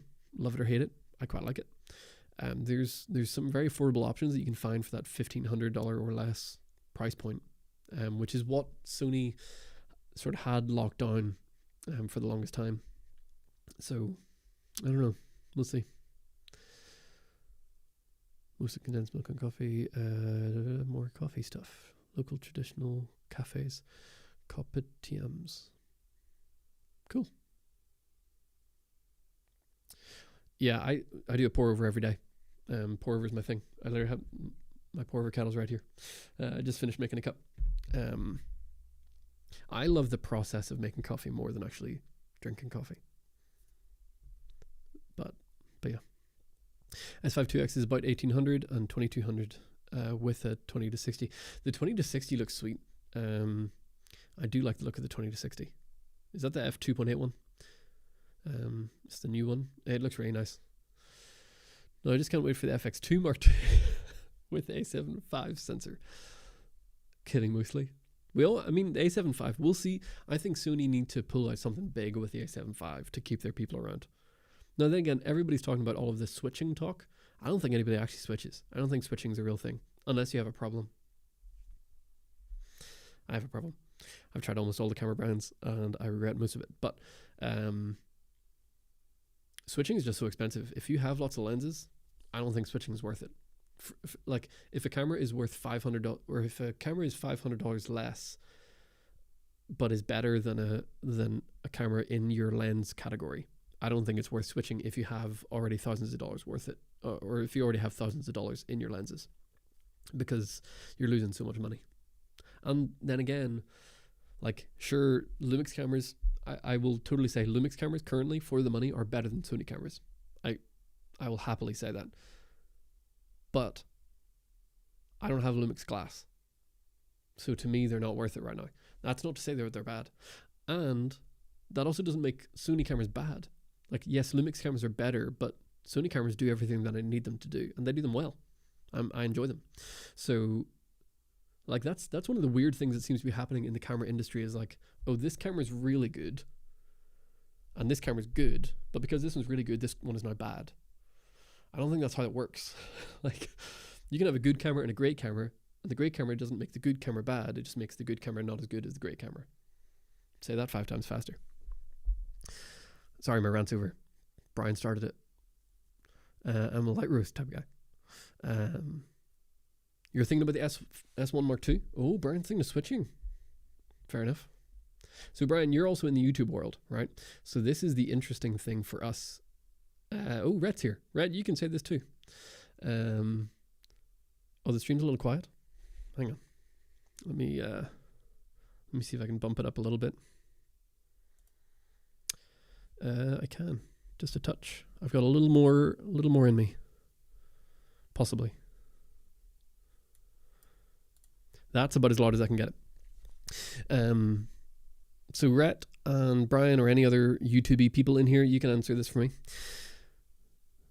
The hard thing about where we're at is we also want views, right? Not in a bad way. Like if you're good at what you do on YouTube, you will want to make content that your audience wants to watch, right? You want to have an audience that are going to learn from you, and you want to have an audience that are interested in what it is that you're talking about. In saying that, Sony is more popular on YouTube and does get more views for the most part. So if we all switch to Lumix, that could potentially hurt our channels. Now, that's obviously not the most important thing in the world, right? Again, it all depends on your morality of it, how you feel about that. But we do the YouTube thing because we are trying to get views. That is part of it. It's not the main thing, but it is part of it. And I think from my experience, talking about Sony APS-C has worked really well for me, and I have an audience that are interested in learning about those cameras. On the flip side, when I've talked about the S9, I really love the S9 and I enjoy talking about the S9, but the audience is smaller. It doesn't hurt the channel, but it certainly isn't quite as popular. So what do you think? Like, is that a factor in causing you not to switch, Brian, of saying, well, Sony stuff's more popular, I'll probably stick with that? Or for you, Rhett, has there ever been a thought about switching to Sony because it typically does get a higher viewership? And that's not like a dig on anyone. That's just kind of seems to be how it works. That was a really long question, but I'd be interested in your thoughts. It's a really good lens. This is a 2060. Oh, I'm thinking of the 24-60. That's the one I'm thinking of. Yeah, the new one. I do like the look of that. I love a 24-70, but the size of that 24-60 for Lumix does look really, really nice. It seems like a good way to do some point and shoot action for photos and videos. The FX2, I'm assuming, when I can't carry my mirrorless. Plus, I believe it would be a nice B-roll camera to supplement B-roll. Yeah, I think so too. Vlog footage from the Pocket 3. I sold my Pocket 3. I regretted selling my Pocket 3 immediately because I went to NAB like the next week and I was like, dang it, I should have brought my Pocket 3. I do think you can get 3 L-mount lenses though and be good. That's true. I just don't know what they are, and that doesn't mean that they don't exist. Because again, I've been saying like I just don't know about L-mount lenses. It's not to say that L-mount don't have the lenses that I want. I just don't know what they are. Like, and trial and error is expensive.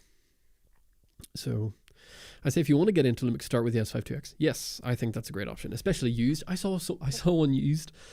I saw one sell used on Facebook Marketplace the other day for $1,200. $1,200 for an S52X. I was furious that I didn't get on that one. It was like 2 hours away from me, and I was like, I should have just gone.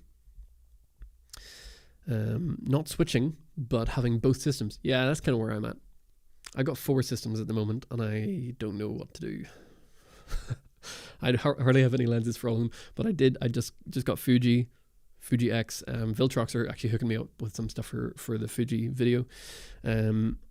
Nikon, the nice thing about that is I can put my Sony lenses on it, and then L-mount, which I only have 2 lenses for L-mount, and I only like one of them.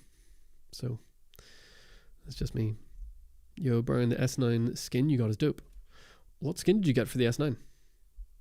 I'll have to check that one out. You'd rather have your S9. I don't know who you're talking to, but yeah. See you in Japan. Dude, if Lumix want to send me to Japan, I'll go. Happily. You just send me right along there. I'll chill. That's fine for me. Again, like, no products are bad these days, so I'm not going to hate on anything. And if a product is bad, I'm not going to make a video about it. So, as far as YouTube, if it's possible for me to have more cameras to cover a larger base, so niching up a bit. Yeah, that's fair. So I think that works well for, yeah, if you have both systems.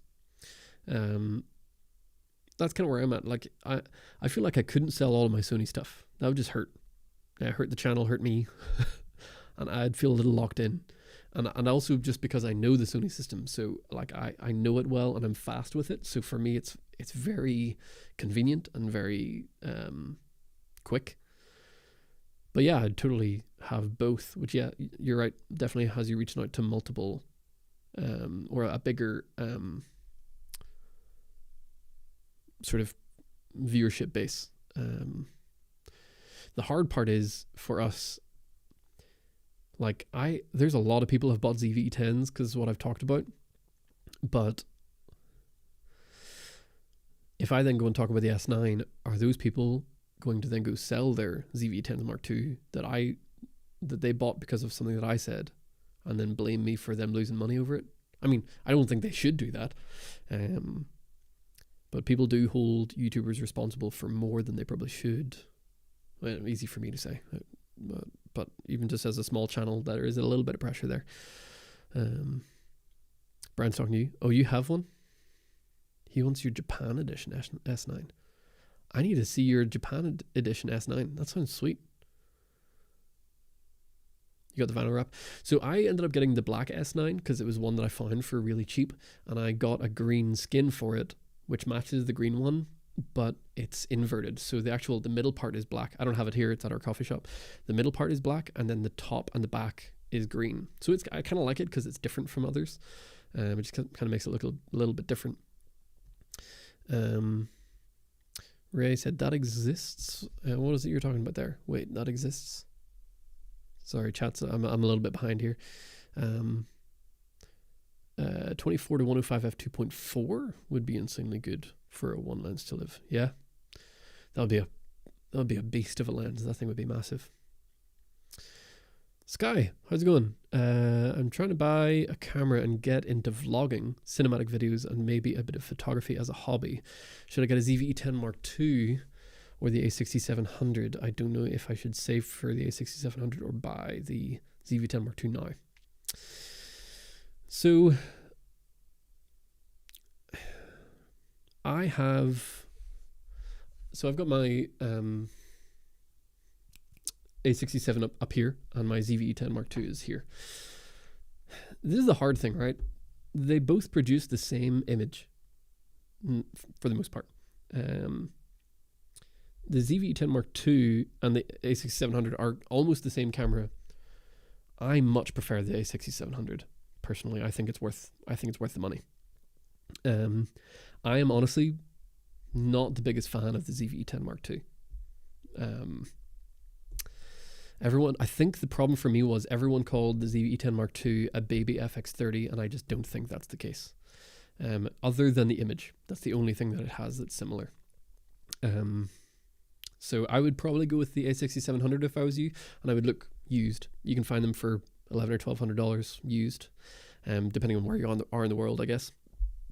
Having a viewfinder, mechanical shutter, and IBIS for $300 extra is so worth it.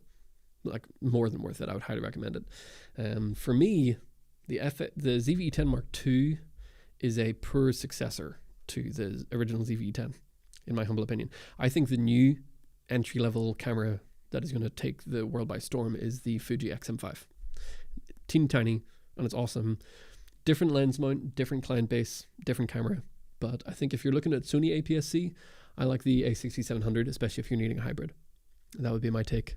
But it is more money. So if money is a factor and you need something right now, then go for the ZV-10 Mark II. That was a bit of a ramble. I just dropped stuff. So yeah, nice, good question there, Sky. Ray said, if you do have it, that could be an incredible everyday usage lens. Yeah. You'd only ever need a prime or two for very specific types of shots. But outside of that, you're golden. Totally true. That's how I feel about the Tamron 17-70. It's my do-it-all lens. It's just great. Maggie said, if they sell it, make sure they use your affiliate link. Dude, I don't know if, like, for all the people in here who have YouTube channels, especially small YouTube channels, if you're not using Amazon affiliates yet, you got to get on it. You got to get it. It's silly how much money you can make off of that, even for small channels. My first paycheck from Amazon affiliates was like $600, and I had about 3,000 subs, 2,000 subs. So it's kind of silly, in my humble opinion. Also depends on what you're talking about and if people actually buy your stuff. Do I have an Instagram? Yeah, I do. It's just it's same as my YouTube. name, Thomas J. McClure. Yeah, send a photo of it. That sounds fun. I have a moderate following for my A7C. I actually first saw your stuff on the A7C Mark II. I think you were doing like comparisons between it and the original A7C for its IBIS and the digital stave and all that kind of stuff. I think that was the first video I saw before we were in Discord. And an even bigger Facebook group for that camera. So I sort of make a note to mention that camera. Yeah, so I think that's what I do with the ZV-E10, because that's how most people find me, was through talking about the ZV-E10. And it's kind of good to keep your OG group in there, you know. Whoa, message has disappeared from me. Crazy. This guy says, thanks. Should I get the kit lens or buy an aftermarket lens? Don't get a kit lens. I don't like their kit lenses. But again, it's more money. You know, it's tough. It is, like, cameras are expensive. I don't like the kit lens. Some people do. Ray's saying the 18 to 50 f2.8. That's, everybody seems to love that lens. I don't have any experience with that, but people love it. They think it's awesome. I use the 17 to 70. That does it for me, so I don't feel like I need the Sigma. But if you can get the Sigma for cheap enough, then I'd be golden. Now, back to your original question, actually, about the 6700 versus the ZV-E10 Mark II. If you were getting the 6700 and all you could get was the kit lens, then I would get the ZV-E10 Mark II and get better lenses. You'll be better off that way, because lenses make all the difference.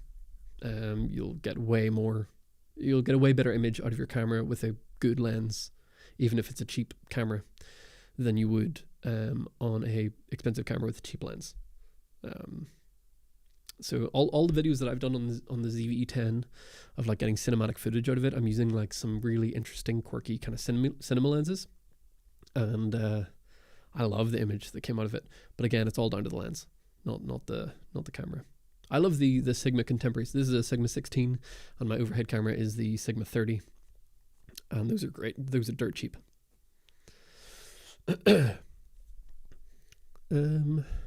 Plenty fast and versatile. Yeah, I mean, I would definitely look for, and again, look used. You can save a lot of money used. I just DM'd on Instagram. Okay. Let me see this. Let me see this thing. This sounds sweet. Japan edition. I don't know what that means, but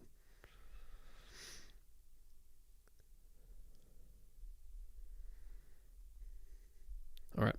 Very cool. I'll see that whenever that pops through. If size is not a problem, then the Tamron would be great as well.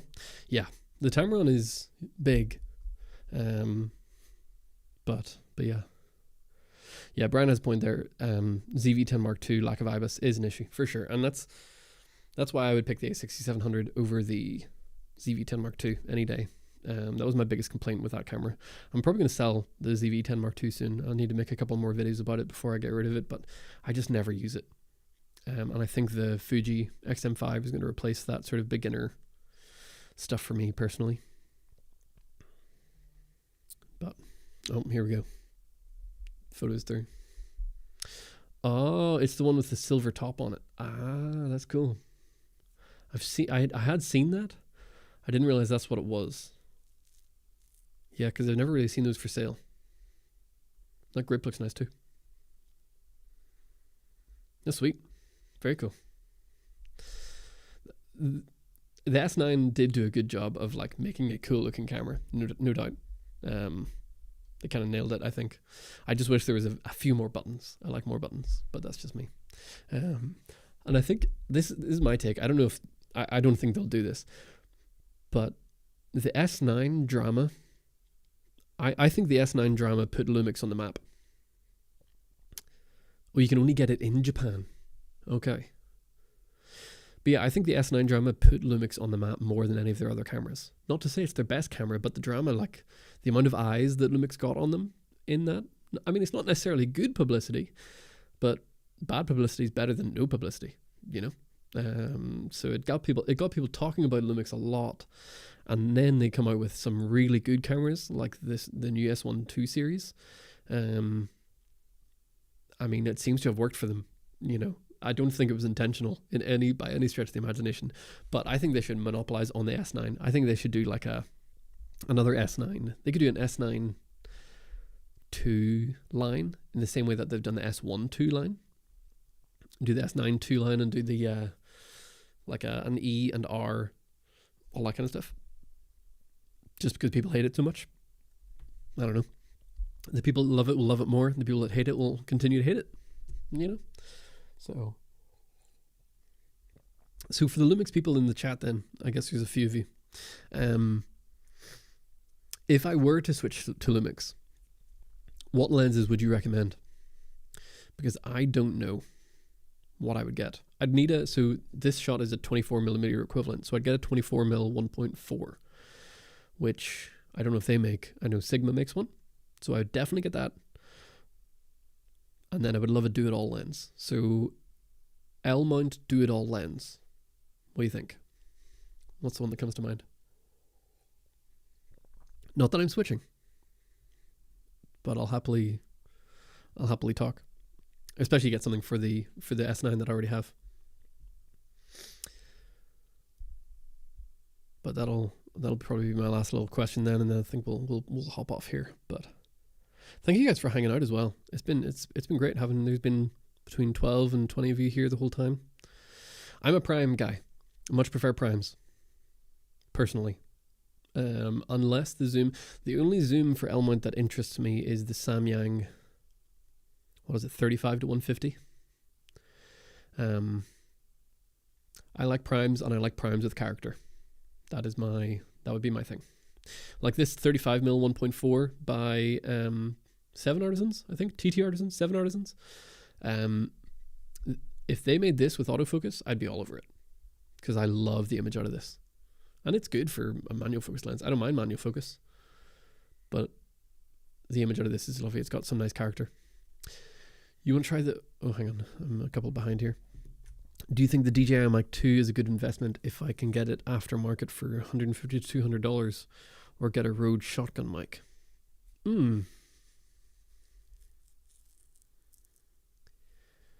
I think... So I have not used the DJI mics.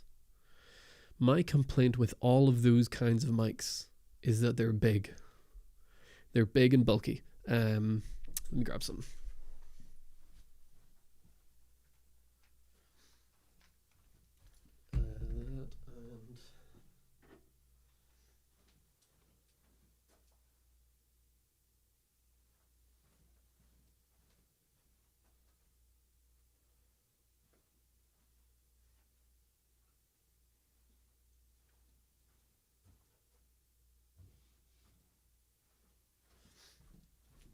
All right. Sorry. So what I love to do with the DJI mics, I didn't have DJIs, but I did have Rodes. I use the Rode VideoMic NTG with this thing. You know, this is its little shotgun thing. But on the back here is a little clip that you can get from Caleb Pike's stuff. And I would mount the transmitter on here, plug the mic directly into the transmitter, and transmit that to the camera. The mics themselves are so big, and when you clip them onto a shirt, it like tugs on the shirt. And if you use it on a wedding or anything, it's really obvious and hard to hide unless you use a lapel. However, these things, by Hollyland, the Hollyland Lark M2S, I love these. Now, the difference with these is you can't plug them into a microphone. But the Hollyland Lark M2 series, so they have like the normal M2 and then the M2S, these are my recommendations for anybody who wants it just for a microphone to do some vlogging, because it's so small. Like, look how small this is. That little bit on the front there, that's the microphone. So you literally just plug it in like this, just there. And it's so small. I don't even, like, you can barely see it, and it doesn't tug on the shirt at all. It's really well hidden, and the audio quality is actually really good as well. Obviously, you're not listening to that, you're listening to this. So I like that style, like the smaller styles, much more than the Rode Pros or the Rode or the DJI Mic 2s. I saw Miggy just said this as well, but DJI do have the minis. So if you want DJI, if that's the brand that you're wanting to be with, I'd go for the mini, unless you're wanting to plug in an external microphone. Then I'd go for the DJI Mark 2. Mic 2. That would be my thought. I like the Rode Shotguns though. They're great. Half of my YouTube videos have been recorded on the video mic NTG. It's got a really nice sound. So, Brian said the new 24 to 60. Yes, that looks sweet. I probably would consider that. So I really like having 24 to 60 or 24 to 70 style lenses, but I don't use them. Like, I like them, I like having them, but I just find them a little bit boring. But yeah, I'll need to try that new 24 to 60. I think the 24 to 60 is small enough for it to be interesting. The other ones are just big and not interesting, is kind of my opinion. There's so many primes in the L mount. Yeah, so third party wise, I don't know of much. I know they have their S primes. People seem to like those. I also like that they're all basically the same size. So if you use a gimbal, then you don't need to really rebalance it. But again, I'd get into Lumix so that I don't have to use gimbals, because I hate using gimbals. They're great, but I hate balancing them and all that kind of stuff. I say that, but I got a video about a gimbal coming out next week. The 51.8 is super affordable. Dude, I've seen that go used for nothing. Like $200 or something like that. So yeah, that'd be very tempting. I don't know do they have any 1.2 or 1.4 lenses? Like of regular primes? I don't really know. Green World, dude, I love your content. I just bought a ZV. I was literally just talking about this, people buying ZV-10s, and you're helping me get the best out of it. Good. That's the whole, point of this whole channel, is to try and have people get affordable gear and get a lot out of it. There's nothing that works. There's nothing nice. There's no better feeling than taking some really cheap camera equipment and getting some beautiful images out of it. That's why I love the S9, because I got my S9 for $1,100 after taxes and everything and shipping. For $1,100, you can get some incredible footage, and I feel that way about the ZV-10 as well. You can get some really nice, footage out of it for such a low amount of money, for sure. I appreciate that. Thank you, Greenworld. Fast should go for the Sony x6700 is a perfect choice. Great camera. I like it. I think what Sony lacks in specs, which it does, it makes up for with some really nice image quality, in my opinion. People talk about color science and all these kinds of things. I really like Sony, and it's probably because I've worked with it a lot, so I know how to work with it. So that's going to be part of it. So yeah, Sony are behind on specs, but they do a very good job with the image. And I'd take really good 1080p over decent 6K. That might be a hot take, but Ks are, it's just a number. It doesn't mean a whole lot if it's not very good Ks. That's not me saying that any other company has bad 6K. All I'm saying is Sony are behind on their specs, but they produce a really nice image for the specs that they have, which is funny because that was the opposite of what Sony used to be. It used to be that Canon was really conservative, really slow. They'd take their time, but they wouldn't release a camera until they had nailed it, was kind of their whole thing. And Sony were like, we're just going to throw stuff out and it's going to be amazing, but it'll overheat and it'll crash and it'll break, but it'll be cool. And that's almost kind of, that's switched in Sony's world. Ray sent me a DM on Instagram. I will check it here in a minute. And we're probably going to finish up here, but yeah, I'll check that here in a second. I'm going to be doing all of my anytime we do giveaways and stuff like that, it's always through Instagram. So if you guys ever have any questions, or people who build their cine rigs like to send me photos of their rigs through Instagram, feel free. I'll try to get to as many of them as I can. They do cost it. Hang on, they do, but they cost an arm and a leg. I haven't seen any. I haven't seen any of the the 1.4 lenses from Lumix. It doesn't seem like people talk about them. Maybe it is because they're too expensive. I don't know. I feel that way about G-Master lenses. I don't really own any of those because they're just too expensive for me. I'm cheap. This guy says, truly, we just finished the conversation. Yeah, for real, about the ZV-10. Yeah. I got my S9 for $980 with the 20-60. I didn't get any lenses. That was I got it with like on its own. That's his bargain. $980 for an S9 with the 20-60. Dang. Vlog is better than S-Log 3. Sony Edit feels like it's too sharp, is what you said? Yeah. Fair enough.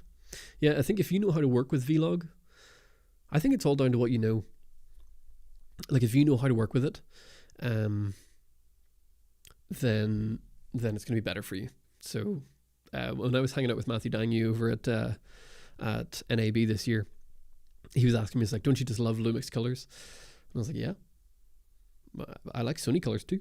And I think that's the best thing about log. I think personally, because I quite enjoy color grading, I don't think any camera has bad color science.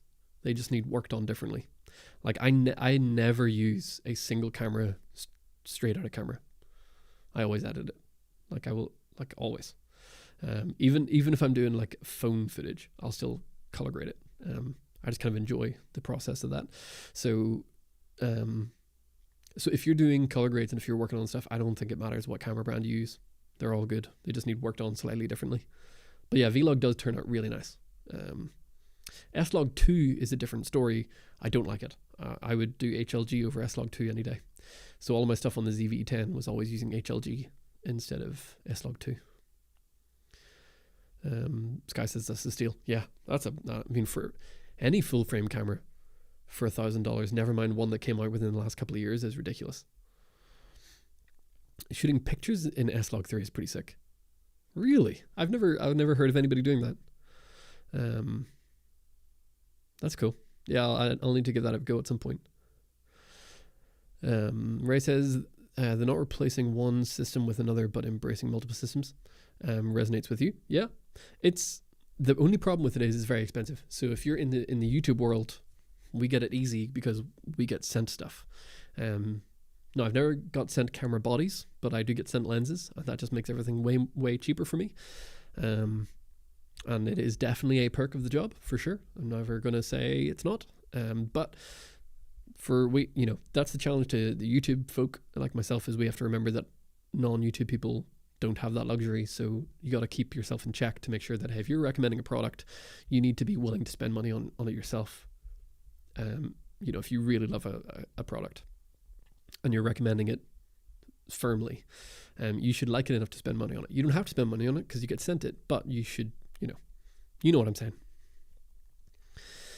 It resonates with you to the point where I'd share how deeply entrenched I was in my pre-Sony past. Yeah. I don't know where I was pre-Sony. I went from the Nikon D5300 to the Sony A7 III. That was a big jump. And then I went to Canon, then Blackmagic, then Zcam, then Blackmagic, then Sony. And now I'm back with Sony again. And now Fujifilm and Nikon and Lumix. I'm broke. Okay. On the FX2, it looks like you can shoot stills. Yeah. Yeah, I mean, you can shoot stills on the 6700 in theory. Yeah. It'd be interesting, especially like, no, I never use LUTs for photo editing. I've never tried that. So if that works, that would be great. I think especially for like thumbnails, because I actually always take screen grabs. Like I'll once I've finished filming my videos, I'll film for the screen grab for the thumbnail, and then I'll just grab a screenshot from the timeline when I'm editing. So yeah, if you could just like load your same LUT into a photo, that would be great. But for me, that's my workflow. It kind of works pretty well.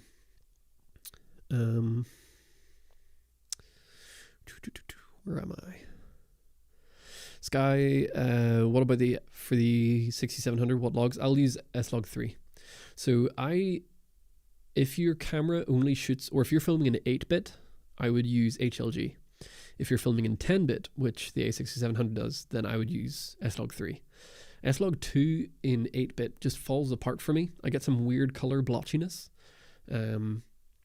It also just depends on how hard you push your colors. I think 8-bit's fine for 99% of people. If you're really pushing your color grade and trying to do some interesting stuff, you'll want 10-bit. But you know, even for stuff like this, I only need HLG. I'm using S-Log, but I don't need it.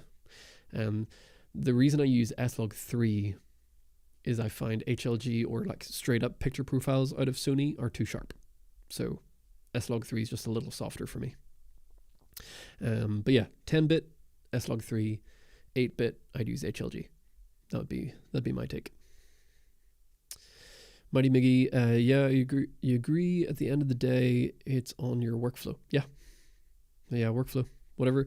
That's why I'm still paying for Premiere Pro. Like a sucker, paying for Premiere for the last 10 years. I know it and I'm fast with it. I'm really slow on DaVinci. So if I had a month off to just learn DaVinci, I'll do it. I don't have that much time, so I'd rather just keep using Premiere because it's faster for me, and the faster I can work, the faster I can get paid for work. So it makes more sense to keep paying for it for me currently. But yeah, I hate having to keep paying for that. All right. Is the overheating issue on the A6700 that much of a big issue? If I only do videos half the time. Yeah, no, I mean, the A6700, I had it overheat one time. And it was weird. It was like after like 15 minutes. So I think I did something wrong. I've filmed hour-long podcasts on the A6700, and it was fine.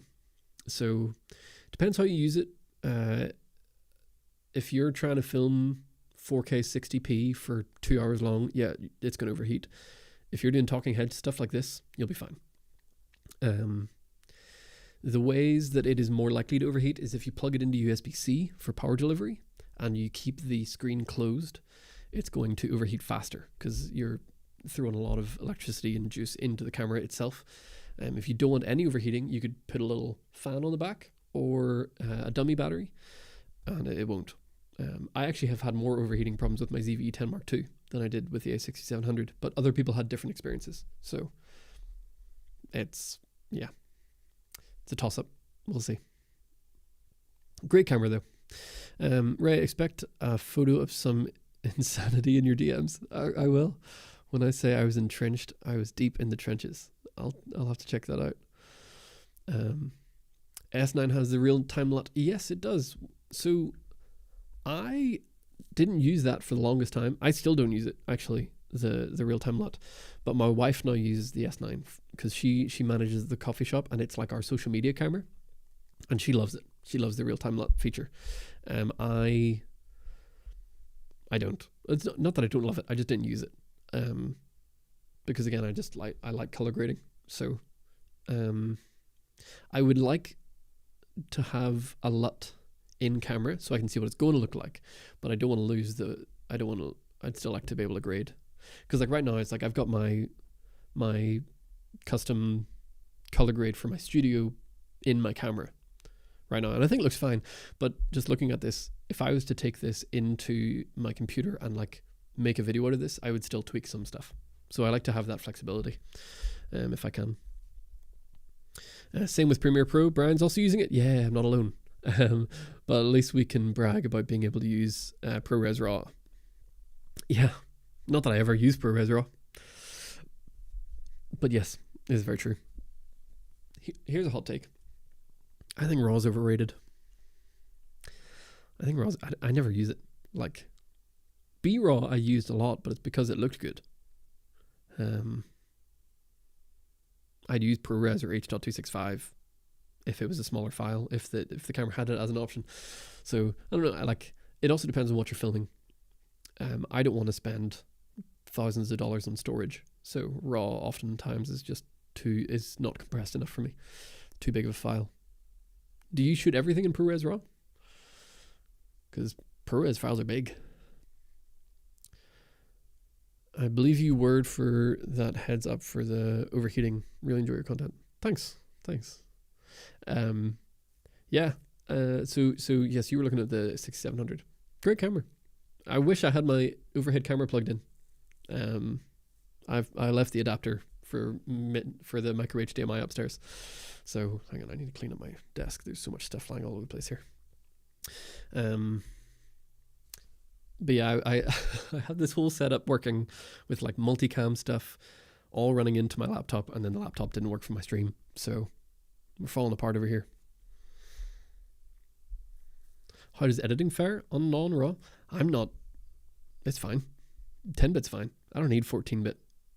I don't even think I need 10-bit. I probably do, but you know, I don't think I push colors hard enough for RAW to be really needed. Some people do. So it all depends on your workflow, what kind of colors you're pushing, and if you get really bad color banding and stuff, you might want to move to RAW.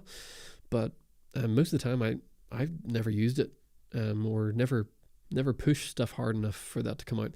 The other thing is if you're shooting some real quick run and gun, and you mess up your settings, that's where RAW comes in handy. The only thing I did use in RAW was changing the white balance. That is very helpful. I do like doing that. But if you nail it in camera, you don't need RAW. And again, 90% of what I do is in a studio. So I've got the time to nail it in camera. If I'm doing podcasts or talking headshots or stuff like that, I have the time to dial it in. When I was doing weddings, it's a bit different. You know, it's very run and gun. It's very quick and rushed, so it's easy to miss some stuff. But it really depends on what you do. Brian almost never shoots in a row. The only time would be if I'm doing narrative stuff. Yeah, that's fair. Especially any sort of documentary, fast, quick stuff where, like, sometimes you're filming certain things and like something's happening and you flick your camera on, hit record, and just hope for the best because it's like in the moment and you weren't ready. Then yeah, you should. At that point, it's kind of nice to have more flexibility. But again, 10-bit offers you most of that. 10-bit's great. So it depends. Depends on your use case. I do the same thing. I made a look. I like and use it. Oh, okay. Very cool. So yes, you make your own little look. It's nice to have your own one. So people have asked a lot about my color grading setup for my studio and for me to make a video about it. I don't know how I made it. That's the problem. And I can't replicate it. I can't replicate it. I got a LUT from Color Grading Central. If you want to learn how to color grade, just watch Color Grading Central on YouTube. They are great and really, really good at teaching that. That's how I learned. They had a teal and orange color grading LUT that I used as a reference, and then I just tweaked a whole bunch of colors until I got something close, saved it as a LUT, and now I just use that. But I don't know what I did. So there's that. Brian said for client work, I'm only in S Cinetone. I've never touched S Cinetone. I really should. Most of the time, but I don't even care about S-Log3 a lot of times.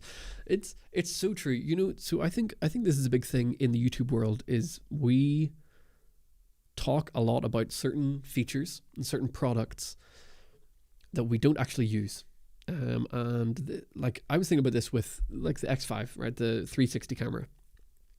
I don't know if you guys have noticed this. I've never seen anybody use a 360 camera unless, like the people who actually are sent 360 cameras to make reviews about 360 cameras. The only time they use 360 cameras is when they're reviewing a 360 camera. Like, I realize they're good for like extreme sports or like jumping off cliffs and all that kind of stuff. I've seen people use them for that. But like most of the big YouTubers who get sent 360 cameras, they have fun with them for those videos and they look fun. They make them look fun, but they never use them again.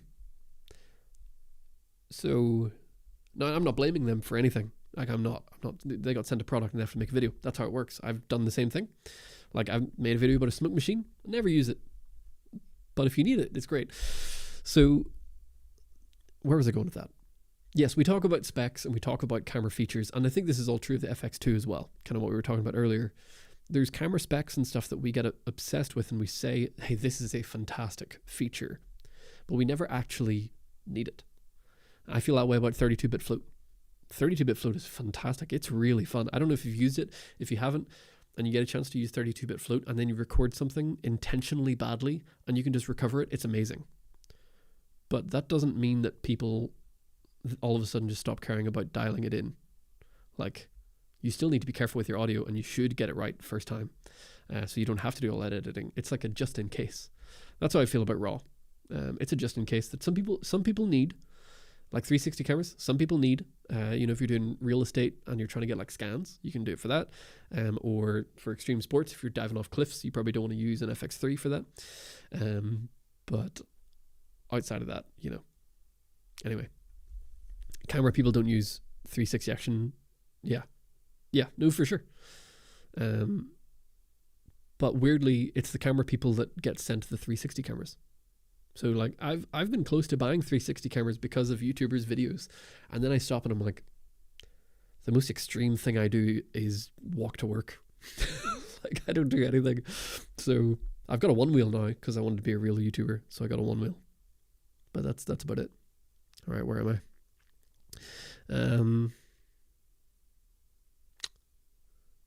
I see, that's a great point. I'm to run and gun and need the leeway. Yeah, if you're running and gun, it's different. I hate running and gun work. It's so stressful. Like, I hate doing weddings. That's just my take. I much prefer being able to do some stuff where I get the time to dial it in and make sure that I nail it in camera. But that's just me. Color grading is the only time my music production literate self can pretend to be a DJ. Yeah. You grade the S-Cinetone, Brian? Cool. I'll need to give S-Cinetone a go. I've never really used it. I have another music video coming up. I'll use it for the behind the scenes camera, I think, and just see how that goes. Brian says 360 cams are amazing cams for reviewing 360 cams. Yeah. And I'm not hating on 360 cameras. I'm not. I just think 360 camera companies are sending them to the wrong people, in my humble opinion. I use 32-bit OMG. It saved me from, hang on, my phone's about to die. Saved me from so many problems and being, So yes, 32-bit float if you mess up audio. And now for weddings, I'll 32-bit float all day because the audio at weddings is just pure chaos and really hard to control. I do, so back to that FX2 stuff, the leak said it had 32-bit float in it, and I know people are upset that it didn't. That's not Sony's fault, that's the leaker's fault. But it'd be really cool if a camera had 32-bit float in it. So I don't know if any of you are at NAB, but there is a company that have new little wireless mics coming out that transmit 32-bit float directly into cameras that can receive 32-bit float. Now, those don't exist, but that tells me that they're working with camera companies that have that in the pipeline. So I think we're not too far off from that. I think it will be a thing in the future, that 32-bit float will be in cameras, which I think will be great. It'd be really nice if it was in the FX2. I think it'll probably be in the A7 IV, but we'll see. I mean, it just makes sense to put in a camera. I don't know why we haven't got it yet. I thought the ZV-E10 should have got, or the ZV-E10 Mark II would have got 32-bit float. If the ZV-E10, back to my other rant about the ZV-E10, if the ZV-E10 Mark II got 32-bit float in it, I would recommend this all day. But for me, it's just a nowhere near as good FX3 for half the price. So if that works for you, get it. If it doesn't, don't. But I'd get an FX30. I'd get the FX30 over it any day. I love my FX30. And that's why I'm excited about the FX2, because I don't have FX3 money right now. So the FX2 is kind of that nice little in-between. But yeah, alrighty. Well, I think we've been going for basically 2 hours. Where are we at? Are we? Yeah, 2 hours and 3 minutes. I think I'll probably head on out here in just a couple of minutes, but it'd be nice if it was in the S52X for sure. Dude, I think S52X might be one of the best cameras for the money right now. I really do. Yeah. For me, it's all about the cost. It all depends on how much a camera costs. Like, all cameras are good, but are they good for the amount of money that they cost? And a camera like the S52X is great, fantastic for the cost. And then that's where the FX2 comes in for most people. Just to tie a nice little bow on today's conversation, if you're wanting an FX3, or you're willing to spend You know, if you're wanting to spend $4,000 on an FX3 but you don't have $4,000, get an FX2. Like Alejandro just asked this exact question, FX2 or FX3. I'd pick the FX2 because I don't use 120p and I don't film in extreme low light. So FX2 just makes so much more sense for me because I'd be saving $1,300 that I can put towards lenses and not be getting features that I'm not going to use anyway. That's my opinion. Plus you get that downsampled 7K image. That is not to say that FX3 is bad. The FX3 is a fantastic camera, but each camera have different purposes for different people. It's like the rolling shutter debate stuff that was going on a while ago. There are people that I saw people that left comments saying that the rolling shutter in this camera makes it unusable. You click on their Instagram or their YouTube channel, and all of their videos, their camera is static. So rolling shutter is not an issue for you. You know, it depends. If you're filming Formula One, it will be an issue. So it all depends on what it is that you're doing. Just buy the camera that works for you. That's why there are so many cameras out there, is because there's lots of different people doing lots of different stuff. So that'd be my take. Brian's heading out as well. I think we're probably going to call it here, but I appreciate all of you for hanging out. We've had, how many people have we had? I need to look on my 5-inch monitor that I'm using on my computer right now. This is a disaster. If you missed the start of the thing, it fell apart. We've had 200 people here all together over the last 2 hours. Well, that was great. Thank you very much for coming. First live. I'd like to do this more frequently. A couple of new things that are just going to start on the channel here soon. If you guys are interested, I don't know if you've ever seen Random Frank P. He does those like $50 tech items on Amazon. Tomorrow I've got a video coming out which is $50 camera gear. Same concept, giving him all the credit for doing all that, but the idea is every month to do 5 pieces of camera gear under $50. That's a lot of fun. And hopefully if it does well, we're going to continue it and we'll start giving away a lot of that stuff. Each month give away 2 or 3 of those pieces of gear that you guys are interested in. So if that all works out, then we're going to be doing that. So that's coming out tomorrow. And then if the live streams are something you guys like, then I will continue to do them. Random Frank P is on my bank account suffers. Yeah, that's so real. That's so real. All right. So yes, that's what's coming up on the channel here soon. So yes, hope you guys are doing great, and I appreciate all of you for watching. And if you have any questions or have any thoughts, like I said earlier, you can just reach out on Instagram and through me a DM there. I try to get to them. There's a lot in like the requests, and there's a lot of spam in there. So if you get lost in there, I'm really sorry. But yeah, if you have like camera rigs or stuff that you want to show off, or you know, color grading questions, whatever it might be, shoot me a text on there, and I'll try to get to you. But thanks for all of you hanging out, and I will see you all very soon. All right.